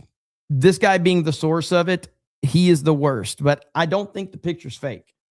I'll double check to see, but I don't think the picture is fake. Every domain, land, air, sea, cyber, the U.S. Joint Force delivered synchronized and layered effects designed to disrupt, degrade, deny, and destroy Iran's ability to conduct and sustain combat operations. On the U.S. side, this marked the culmination of months and in some cases years of deliberate planning and refinement against this particular target set. From precision strikes against key military infrastructure to persistent intelligence and targeting integration to the close coordination of the components across vast distances, this operation... Okay, we got the information on it. So this is... Okay, this might be a problem. So breaking news on President Trump. Apparently, he's 79 years old. Okay. Moving on. Again, demonstrated America's reach, readiness, and professionalism, and that of our joint united force. It was historic not only in the operational scope, but in the level of joint integration displayed across every element of the joint force. And as I said earlier, this work is just beginning and will continue. So now to talk a little bit about setting the force and setting the theater. On the order of the Secretary of War over the last 30 days to reinforce deterrence and provide the president with credible options should action be required, the joint force began to systematically reposition assets and personnel across the region. These movements ensured that U.S. forces remained postured, protected, and ready to respond decisively for any emerging threat. This deployment included thousands of service members from all branches, hundreds of advanced fourth and fifth generation fighters, dozens of refueling tankers, the Lincoln and Ford Carrier Strike Group and their embarked air wings, sustained flow of munitions, fuel, supplies, all supported with command and control, intelligence, surveillance, and reconnaissance network. And the flow of forces continues today. In fact, Admiral Cooper will receive additional forces even today. This rapid buildup of forces demonstrated the joint force. This is General Raising Cane. I mean, he means business. I mean, this guy is sharp and to the point. We already heard Pete Hegseth's opening statements as well, and Hegseth is awesome. His ability to adapt and project power at the time and place of our nation's choosing. I want to highlight a couple specific cases for you. The Gerald R. Ford Carrier Strike Group, which many of you know was down in the Western Hemisphere, redeployed across the Atlantic to set the theater. The ship, her crew, their families, and the entire strike group took a deep breath, and as they always do, began planning to conduct combat operations. The integrated Reserve and National Guard forces have continued to demonstrate the value of America's reserve forces, including the Wisconsin Army National Guard operating in Kuwait and Iraq, and Air National Guard units from a variety of states to include Vermont and Virginia. In the case of the Vermont Air National Guard and the 158th Fighter Wing, they were mobilized for Operation Absolute Resolve and then were tasked to take their F-35As across the Atlantic instead of going home to be prepared to support this operation. The same is with our Air National Guard and Air Force Reserve Command tanker and mobility forces, who stepped right out of their civilian jobs to deploy and to protect the region. Lastly, I want to highlight the unsung heroes of warfare, our American logisticians and sustainment force, those who quietly work every day behind the scenes to project and sustain America's combat power. Our leaders from World War II were right when they said professionals do logistics. I'm going to jump in here for a minute. We've got Qatar shoots down Iranian jets right here. After Beirut's southern suburbs at this point, after Iran-backed Hezbollah launched strikes on Israel from This was a little bit earlier. Iran, and its proxies are expanding the fight to other parts of the Middle East, as well as regions that have oil infrastructure. U.S. CENTCOM says Kuwait's air defense system accidentally shot down 3 U.S. F-15 fighter jets after Iran attacked that country. Now, remember, I've been reporting Iran is hitting its neighbors, and it's not clear why, because some of them are more than neutral. Some of these countries are friendly with Iran, and they have taken out hotels coming close to the Burj, which is one of the world's tallest buildings. They're building a taller one in Dubai now. I mean, taking out a hotel, or at least trying to. So those type of civilian targets. All 6 crew members in our F-15s in Kuwait are safe, injured, but in stable condition. Fire and smoke billowed from the vicinity of the U.S. Embassy compound in Kuwait after an Iran missile struck there. The U.S. Embassy is urging Americans to stay away and shelter in place in the aftermath. So I see we've got a loser in the chat. Let's see here. Remember when Jeremy said he was against a forever war? But now Trump is blowing up shit in Iran, and he's soying out for Trump in Israel. Yes, Daddy Trump, keep the war going. Yeah. What is there to say? Yes, I support Trump, and I support what we're trying to do over there. And there's not a fucking thing you can do about it. But I wanted to highlight your comment so we could expose Jeremy. We could expose me.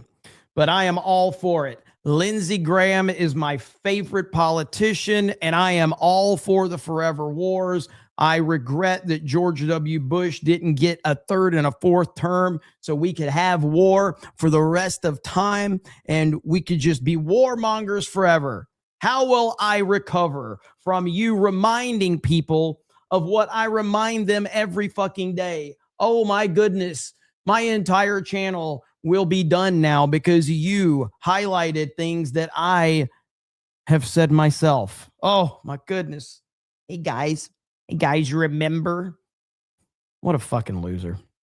But again, I just wanted to make sure everyone saw so that I can be exposed. I'm done now. Tanker traffic in the vital Strait of Hormuz is down significantly, with satellite navigation systems disrupted. And there are reports of attacks on several ships in the area. A bomb-carrying drone boat reportedly hit an oil tanker in the Gulf of Oman, killing one mariner. All of this sending oil prices surging around the globe. And this as we get a closer look at the force behind Operation Epic Fury. CENTCOM is confirming more than 1,000 targets have been hit so far, including Iran command centers and missile sites. Yeah, forever wars. Yeah, forever wars that have lasted a few days now. We're calling a couple of days of military action strikes, military strikes for a couple of days now. That's a forever war. Holy fuck, we are dealing with the stupidest fucking people on the planet. My goodness. Do you know what a forever war means? What the hell is wrong with you? Good Lord. Let's see. ACC says, we know why those 3 jets crashed. It was Lil JD Advances and his F-16, and he pressed the wrong button, but he still headsets precious little boy. ACC, I got that one. Jared Armstrong says, John McCain is my spirit animal. Yeah, I'm a big fan of John McCain. Big fan. Mo Monty says, exposed to Jeremy tax. Now back to work. Thank you, brother. I appreciate it. Mitchell Field says, this is all a cover up. Now no one is talking about Mexico anymore. Yeah, that's still going. You love it, man. Everything is a distraction. Hey, guys, nothing ever happens. But then something happens. But then that something happening is a distraction to the thing that is really happening. But nothing ever happens. Which is it? At says, I don't want to see Jeremy exposed. Nobody does. Nobody does. U.S. assets deployed include B-2s, drones, fighter jets, and missile systems and more. And on the Israeli side, their operation has dismantled 600 terrorist sites using 2,500 munitions and destroying 150 surface-to-surface missiles. More than 100,000 reservists have been mobilized in the effort. Chief Foreign Correspondent Trey Yinks is with me from Israel in Tel Aviv. Trey. Harris, I do want to start with some breaking news. We've learned from Qatar's defense ministry the country shot down 2 Iranian jets that entered their airspace. We know that they've been receiving attacks from the Iranians, and they have been taking action not only now to shoot down jets, but also incoming ballistic missiles. The Qataris have also ceased production of liquefied natural gas in their country for the first time in 30 years over these attacks. This comes as the war is expanding overnight. The Iran-backed Lebanese militant group Hezbollah launching rockets into northern Israel. The Israelis responded with airstrikes against Beirut. You can see this smoke billowing from the Dahya neighborhood of southern Beirut. As this is taking place, we know the Lebanese prime minister is calling on Hezbollah to stop the fire. But so far, the Israelis say they have to keep the pressure up on this Iran-backed organization to discourage other proxies from joining into the fight. Throughout the day across Israel, Iranian ballistic missiles have soared through the skies of this country. We watched as some of them were intercepted in the skies above. One missile, though, slamming into the southern city of Beersheba, where officials... And by the way, the other thing, too, that that's been added to this new forever war is we get videos like this now. So thank you, President Trump.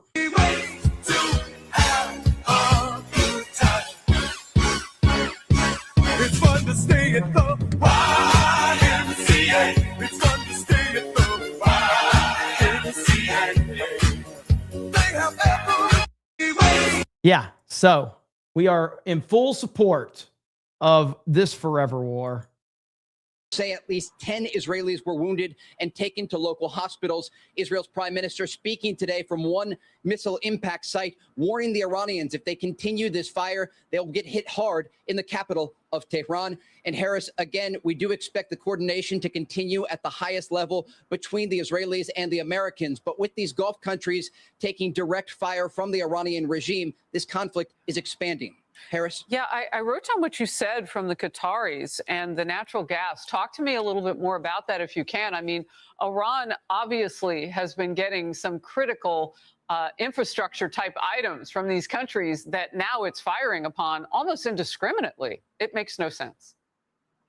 Gremlin says, as a man who spent almost half of my Army career in combat, hail the 160th Night Stalkers. I always said, why are we not in Iran instead of Iraq? Exactly. And thank you for your service, sir. Miniature Front Thing says, we literally had a 12-day war when we took out their uranium. Now it's going to be less than 3 days and half of their leadership is already gone. But sure, forever war. I know, forever war. I mean, just like they, when Venezuela happened and they all cried about that. And they were like, oh my gosh, we're at war with Venezuela now. I can't believe this. What happened to that one? Eric says Obama bombed Libya for 7 months. Yeah, and nobody had a problem with that one though. Bunch of libs celebrating all that. Absolutely. And it is a significant threat, not just to these Gulf countries, but also to U.S. investments in the Gulf. We have seen the Iranians systematically trying to target energy infrastructure, not just in Qatar, but also in Saudi Arabia and in Kuwait. Gulf countries like the United Arab Emirates also taking direct fire. You saw those images of a drone slamming into the Burj Khalifa, the world's tallest building. Yeah. And so this is a conflict that is expanding, but it also has a lot of different aspects to it. The Iranians, while they're firing these medium-range ballistic missiles at Israel, they're using some of the shorter-range missiles to target Gulf countries, along with cruise missiles and drones. But the fact that they sent these Su-24 tactical bombers to try and hit Qatar is a significant escalation. And again, we can report at this hour that according to Qatar's defense ministry, both of these jets were shot down. Wow. And when you talk about, you know, those areas in Dubai, like the Burj, I mean, it's actually in a shopping mall. I've been there. That's an epicenter of where people go. And you do have Americans, but we've been warned not to go to those places right now. I don't know what it's like on the ground for the citizens in the UAE right now, having that come from a place that you wouldn't anticipate it would be coming from in Iran. Wonder if it's not just a desperate attempt. Talk to me about the people on the ground in Israel. This could be a while. We're hearing maybe 6 weeks, maybe more. We're about to hear from the president of the United States. I don't know if it's going to be 6 weeks or not. I mean, I would hope not. America 76 says, I'm strongly in favor of a leader removal, but understand why people are against. Non sequiturs like Don Bush or Forever War don't work, though. They have to assume facts, not evidence. Yeah, I mean, I am 100% against any forever wars. I am 100% against us having any long-term, overseas conflicts that don't have a lot to do with us. I'm not sure. Again, I'm not going to pretend that I qualified to answer this, but I'm not sure what type of concern that we, the United States of America, directly here in this country, I don't know what type of a concern we would have with Iran having a nuclear weapon. And I mean that, like, could they reach us? I don't think that that's even possible. But I understand that, them not having one and the ways that they lie about this and all of the terrorism that's involved with that region. But ultimately, this is not something that just started 3 days ago, like a lot of people think. This started a long time ago, and this is about correcting the wrongs of the past in a lot of ways.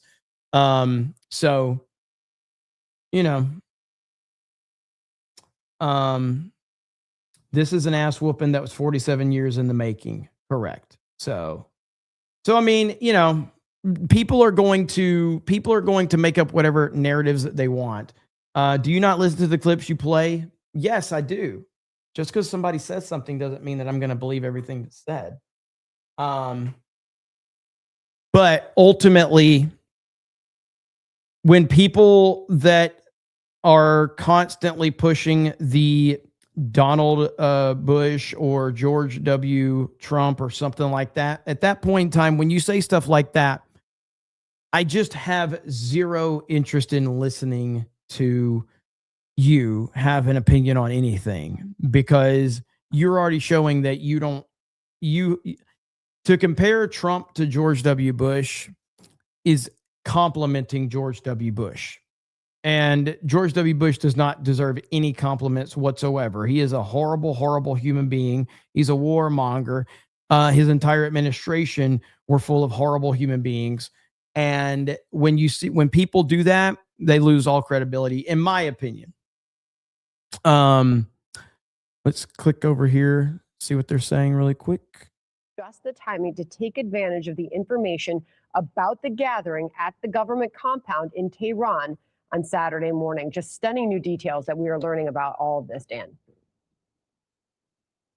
Yeah, absolutely. And listen, if there's one thing I learned from having served in war zones overseas, it's the extent to which we've developed this extremely sophisticated tradecraft at CIA, where we were able to find and fix, and with the U.S. military's awesome precision kinetic strikes, finish our targets, whether they are terrorist targets or leadership targets in Iran. In this case, I could say from experience, CIA probably had human sources as well as signals intelligence and overhead reconnaissance. They produced the analysis that showed that there was going to be this gathering, really awful tradecraft on the part of the Iranians to meet in one location, the presidential office. That's a high value target for us, one that we would have been watching. Yeah, somebody said, I don't want our enemies to have nukes. I mean, I don't think anybody wants our enemies to have nukes. So John freaking Murdoch 450 says, hey, Jeremy, listening to you reminds me of when the U.S. invaded Iraq and how we were all glued to CNN. Now it's Cobra NN. Hail IDOTS. Hail 199. Happy Mrs. ABF. John freaking Murdoch in the house. What's up, brother? Good to see you. TVZTQ says this war's been going since 199. Tiger King Rex Carter says Jeremy the gayest massage agent. TVZTQ says just get Kathleen Kennedy and it'll be over in 48 hours. Ain't that the truth? Ain't that the truth? Bring her on. It'll be done. V6 Neon says Trump is only finishing the 45 plus year war that Iran has had on the rest of the planet. The shame that Brits have with the Islamic backing government we have for the past 3 decades. Yeah, and I see a lot of people are like using these Charlie Kirk quotes, and they're using a lot of them out of context. And it's just insane that people keep using that, because there's a lot of quotes from Charlie Kirk that you can point to and things that he said. But they're cherry picking the things that Charlie Kirk said about this, trying to build the anti-Trump narrative around it. And it's just ridiculous. This is one right here that nobody, a lot of these people don't want to play. What do you actually know about Iran? Persia was a great power, and then Iran took a turn for the worst. Interestingly enough, there was the Shah of Iran, and then the Shah was displaced by Mossadegh. Mossadegh was democratically elected. Now, to be very fair, the United States and Britain got rid of Mossadegh, and then we reinstalled the Shah. Bad decision, which then led to the Iranian Revolution, where radical Islam took over Iran. Look at some of these pictures of what Iran used to be. It was wealthy, it was proud, it was strong. The Persians are wonderful people. Some of my closest friends are Persians, and I love the Persian people. And we should have a heart for the Persian people to try and have a better future. Regime change is very difficult to talk about. I actually don't like talking about regime change. It's very complicated, but understand that there can be brighter days ahead for the Iranian people. and just look at some of these pictures of how beautiful Iran used to be, how beautiful Tehran used to be. And it's very easy to kind of sit in your Western armchair and be like, oh, Israel's terrible. Well, you're able to enjoy free speech rights and a lot of rights here in the West that Iran used to have. And if you are serious about actually protecting human rights, you should want to make Iran Western again. So, you know, a lot of people are not going to play that clip because they're more interested in playing other clips to build their narratives around what Charlie Kirk was saying about it. I mean, you got Gay Greenwald, you know, posting this, you know, because he's trying to use Charlie Kirk to build a incorrect narrative. And Gay Greenwald is, you know, got his husband and his black kids, and he hates Trump, and congratulations to him on that, I guess. But yeah, I mean, ultimately, you know, Charlie Kirk, sadly, he is just being used by people on both sides of the argument to build narratives right now. And for me, as I've said, I thought Charlie Kirk was a cool guy. I didn't really watch him that much, didn't pay attention to him that much. I do believe that he is, I think that there is people are looking at Charlie Kirk and they are thinking, again, the way his assassination went was absolutely horrible. It was terrible. It was one of the worst things we've ever seen. But the narrative is that Charlie Kirk was the glue that was holding everything together for the Trump administration. And I'm like, no, he wasn't. No, he wasn't. I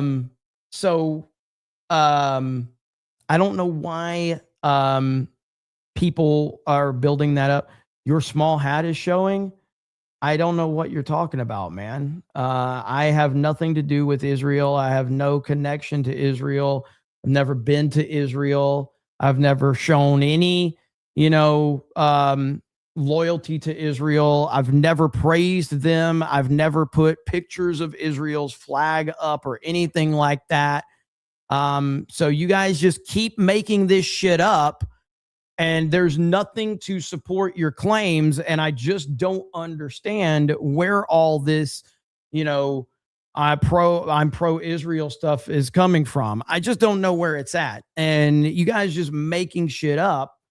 And it's not like I have a contract with them where I have to put this picture behind me to get my $7,000. I don't know where this is coming from. So I really appreciate if you guys would stop pushing this narrative that I am in Tel Aviv or, you know, I'm on location. I don't know where this is coming from.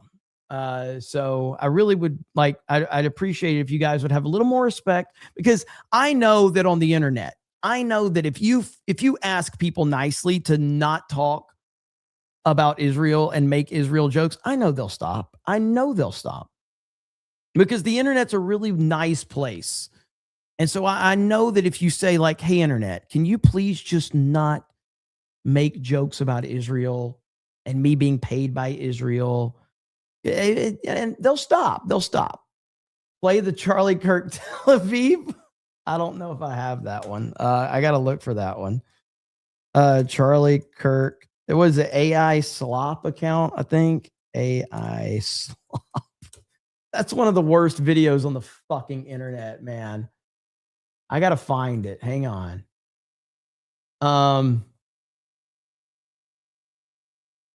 Let me see if I can find this thing. Oh, dude, they've got the Oppenheimer ending Charlie Kirk meme. Have you seen that one? There's the Charlie. Have you seen the Oppenheimer one? Fucking hell, man. The Oppenheimer one is terrible. It's so bad. Let's see if I can pull this up. Hang on.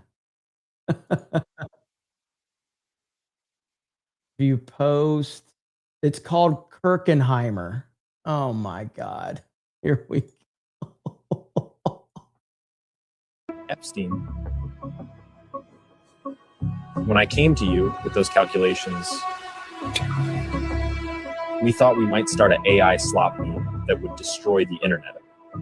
A meme so massive that could destroy the other memes like Triple T, John Pork, King Von, or even P. Diddy.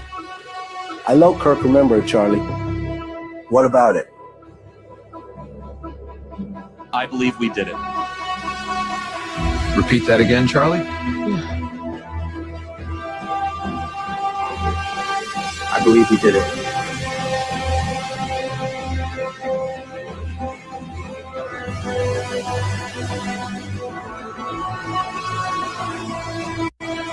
Oh my gosh. These AI memes are the worst things ever. Kirkenheimer. Are you kidding me? Sad reality of where we are heading. The Tel Aviv one is the funniest one, though. I gotta see if I can find that one. Give me a minute. And I personally believe Charlie Kirk will be laughing at these memes. I do. He was a pretty good sport about this stuff. I don't know where that one's at, though. I'm looking, but I don't see it. There's so much garbage that I'm looking through right now with these AI memes. Yeah, I don't see it right now. If somebody can tag me in it, I have no idea where it's at, though. But anyway, we got Samsung 450 says, here is the first part of your payment, Jeremy. Unfortunately, we require you to shill a little harder for our great nation of Israel in order to receive the rest of the 7,000. Okay, fine. Then I got to find this meme then. I got to find this meme so you don't get mad at me. I want my money. I need my money. Okay. I'll find it. Let's see. Shill more. I'm trying, man. I'm trying. My goal is to always upset the anti-Israel crowd more than anything.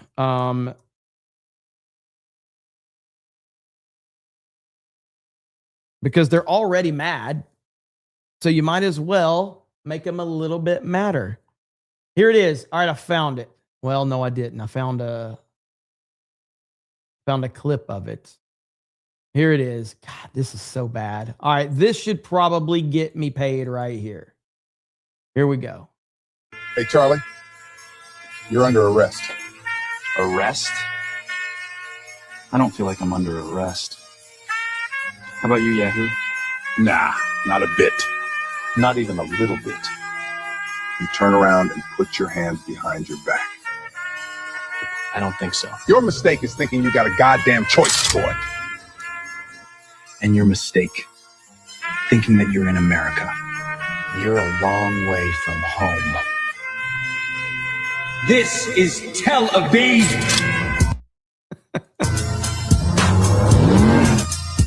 Hey, Charlie.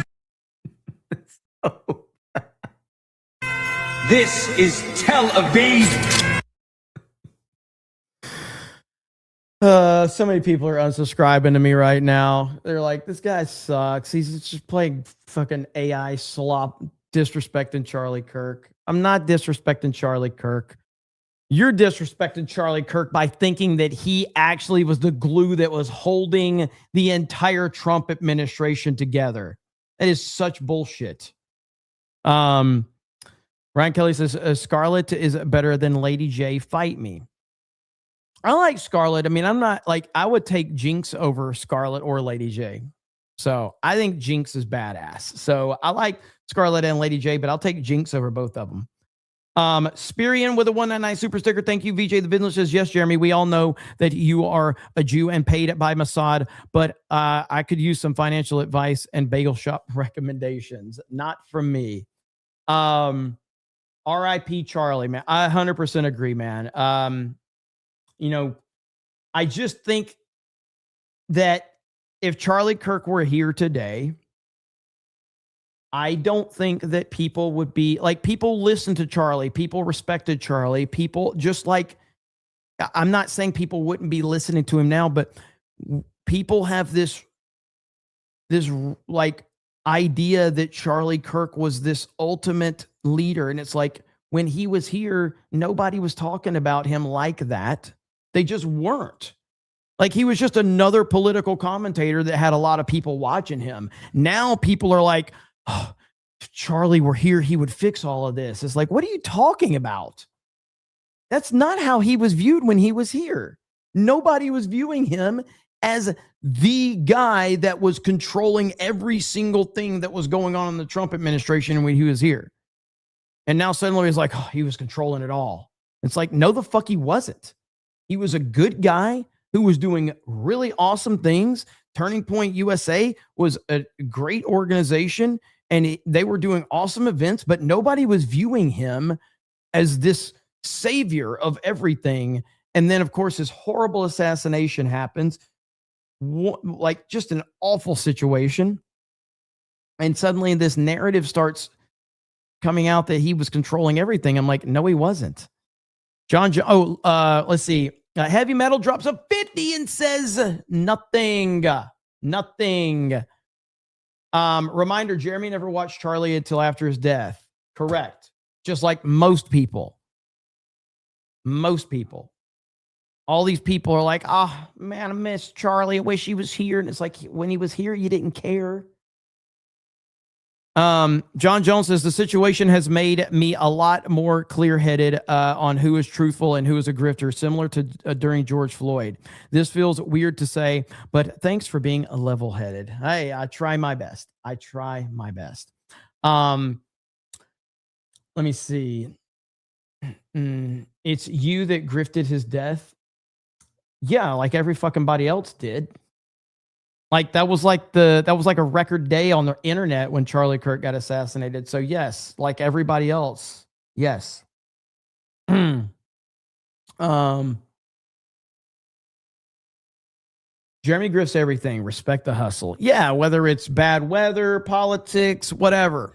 That's what the internet's for. The internet is for that.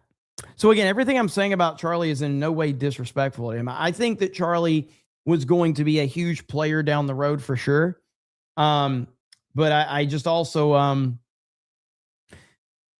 it's just, like I brought up, Patrick Bet David was a classic example of how Patrick Bet David said that, this is after Charlie Kirk's death, he said that he would have been, Patrick said, Charlie would have been my number one draft pick of all influencers and all commentators if we were to look at everybody like this guy had the future and all of that. Well, Valuetainment did the top 30 most important people in news media, and Charlie Kirk was not in the top 30 in 2023.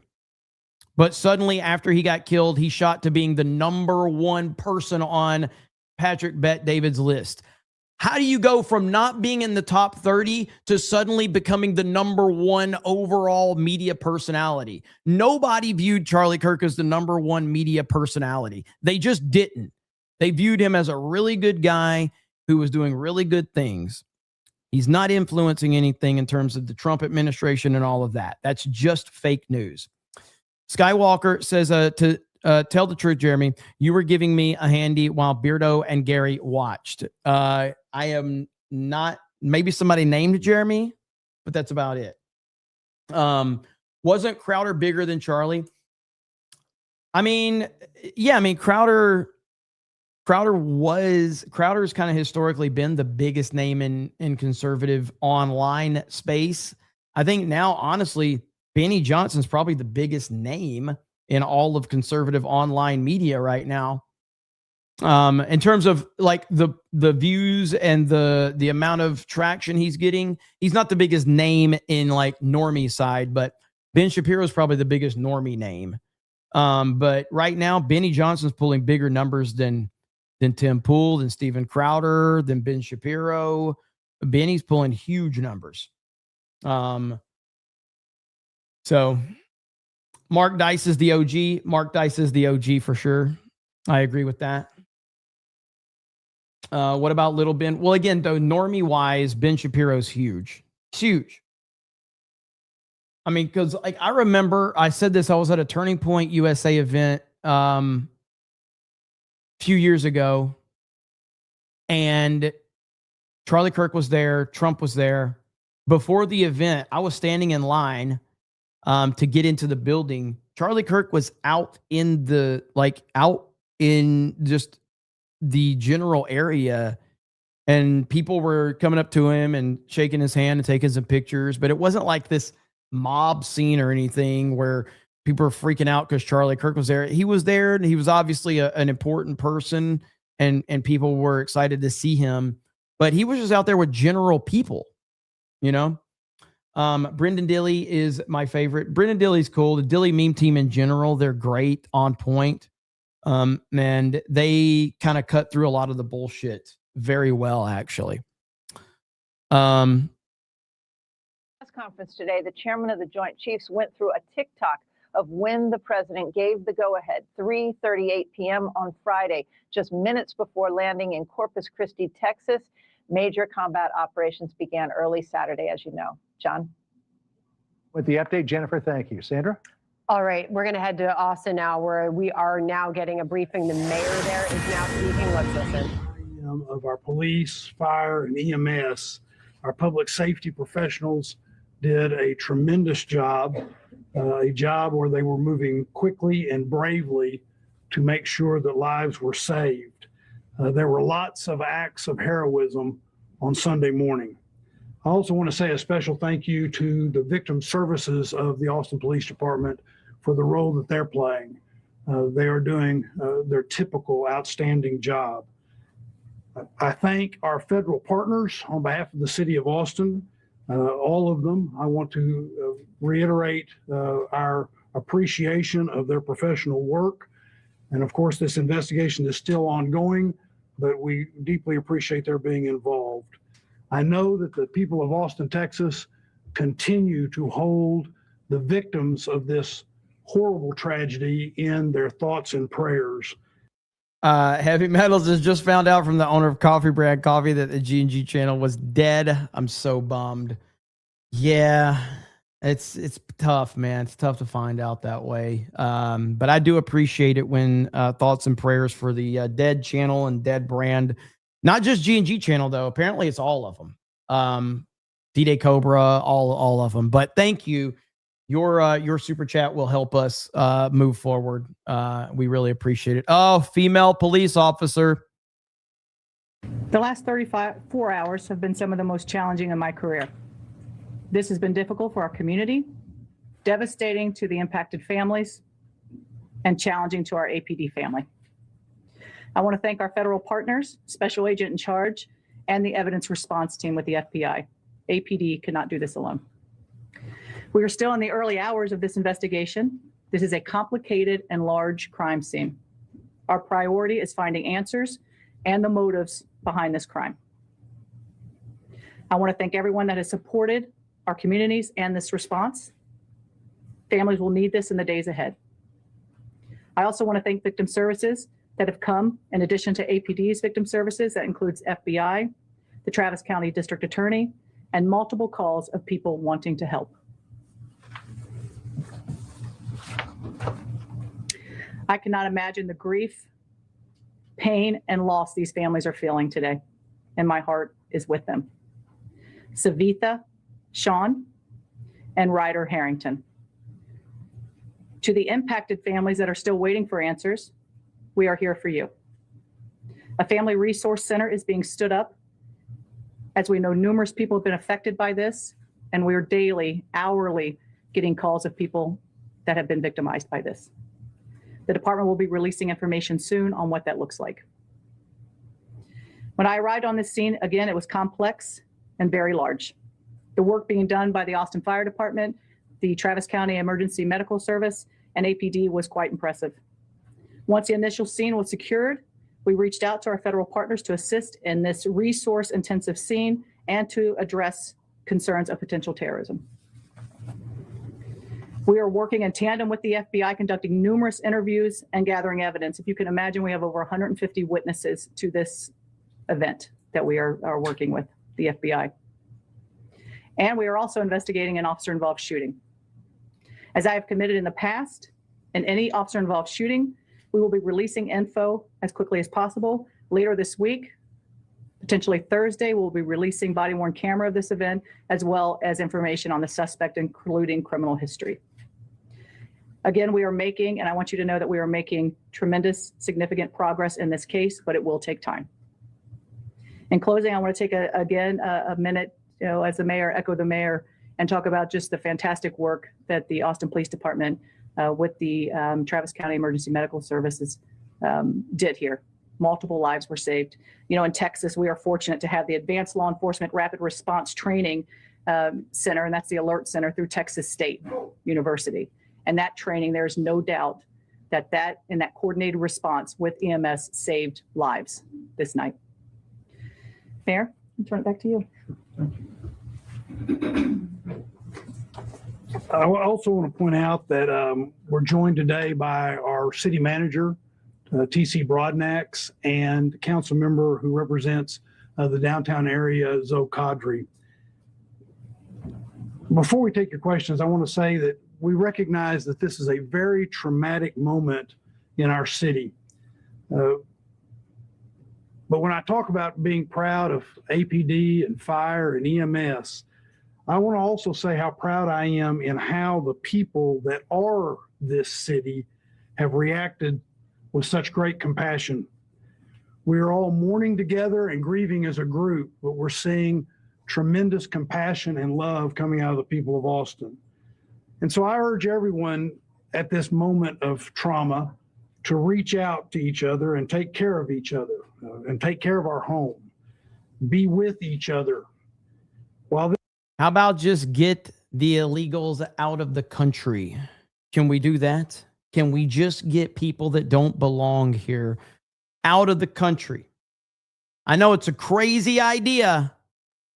Bob says, how many sleeper cells snuck in over the last 4 years and are awaiting orders? Exactly. Any plans, security plans for South by Southwest?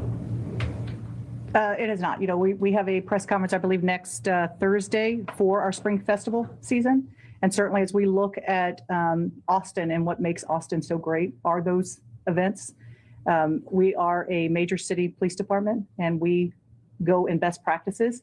I feel confident that the resources we have in play, South by Southwest, will continue on and it will be a safe festival season.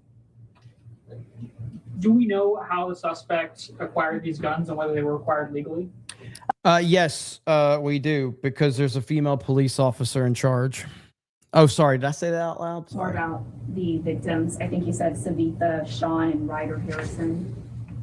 Ryder Harrington. Yes. Okay. Can you tell us more? Are they UT students? I think Ryder is a Texas Tech student. I don't know as far as what school they went to. That is certainly something that we can look into. But they were young. I believe Ryder was maybe 22 and Savitha 24 or 20 respectively. Yeah. Are you able to share any details about the warrants that were executed yesterday in Del Valle and in Pflugerville? So anytime that you're doing an investigation like this, it's going to lead to search warrants. And so those warrants were based off information of where this person lived, addresses where he congregated, and evidence was taken from that. There was a video circulating on social media of an autonomous vehicle blocking emergency services near the scene on Sunday. Can you guys talk about the situation, what you encountered, and how you as you were accessing the scene and transporting victims? Yeah, I think that's something, I don't know if, Rob, if you wanted to address it. So Rob Lukritz, Chief of Austin Travis County EMS.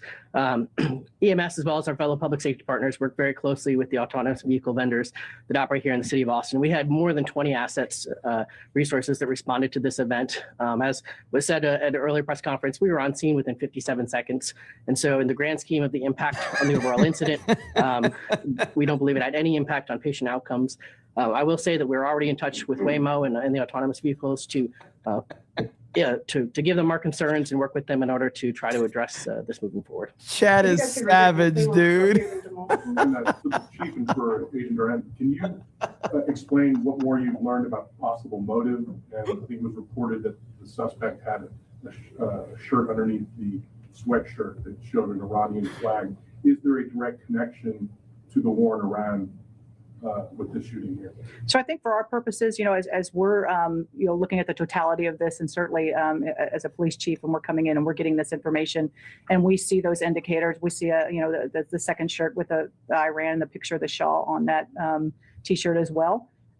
We're thinking about events and what's occurring in the country as well. And so, in addition to the fact that this was a huge, complex scene, we're calling in those federal partners to take a look at that as well. And so, again, the motives, all of those things, that's what this investigation is about right now.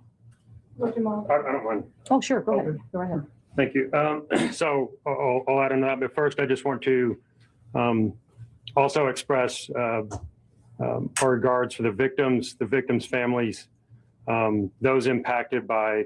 All right, so we're not getting a lot more. I mean, this is just generic stuff that we're getting. We're not getting any real details from them. So, what time is it right now in over in the Middle East? I'm curious. I'm guessing it's probably, I don't know. I would have to guess it's like the middle of the night, right? Something like that, maybe. I'm not sure. Okay, we got this from Michael Knowles. Trump, what I think he's after is not just revenge or even self-protection for the guy who tried to kill him. I don't think it's just about the oil. Michael Knowles looks super gay right here. I just got to be honest. Like, I like Michael Knowles, but he looks super gay right now. Like, what the hell is this, Michael Knowles? What the hell are you doing?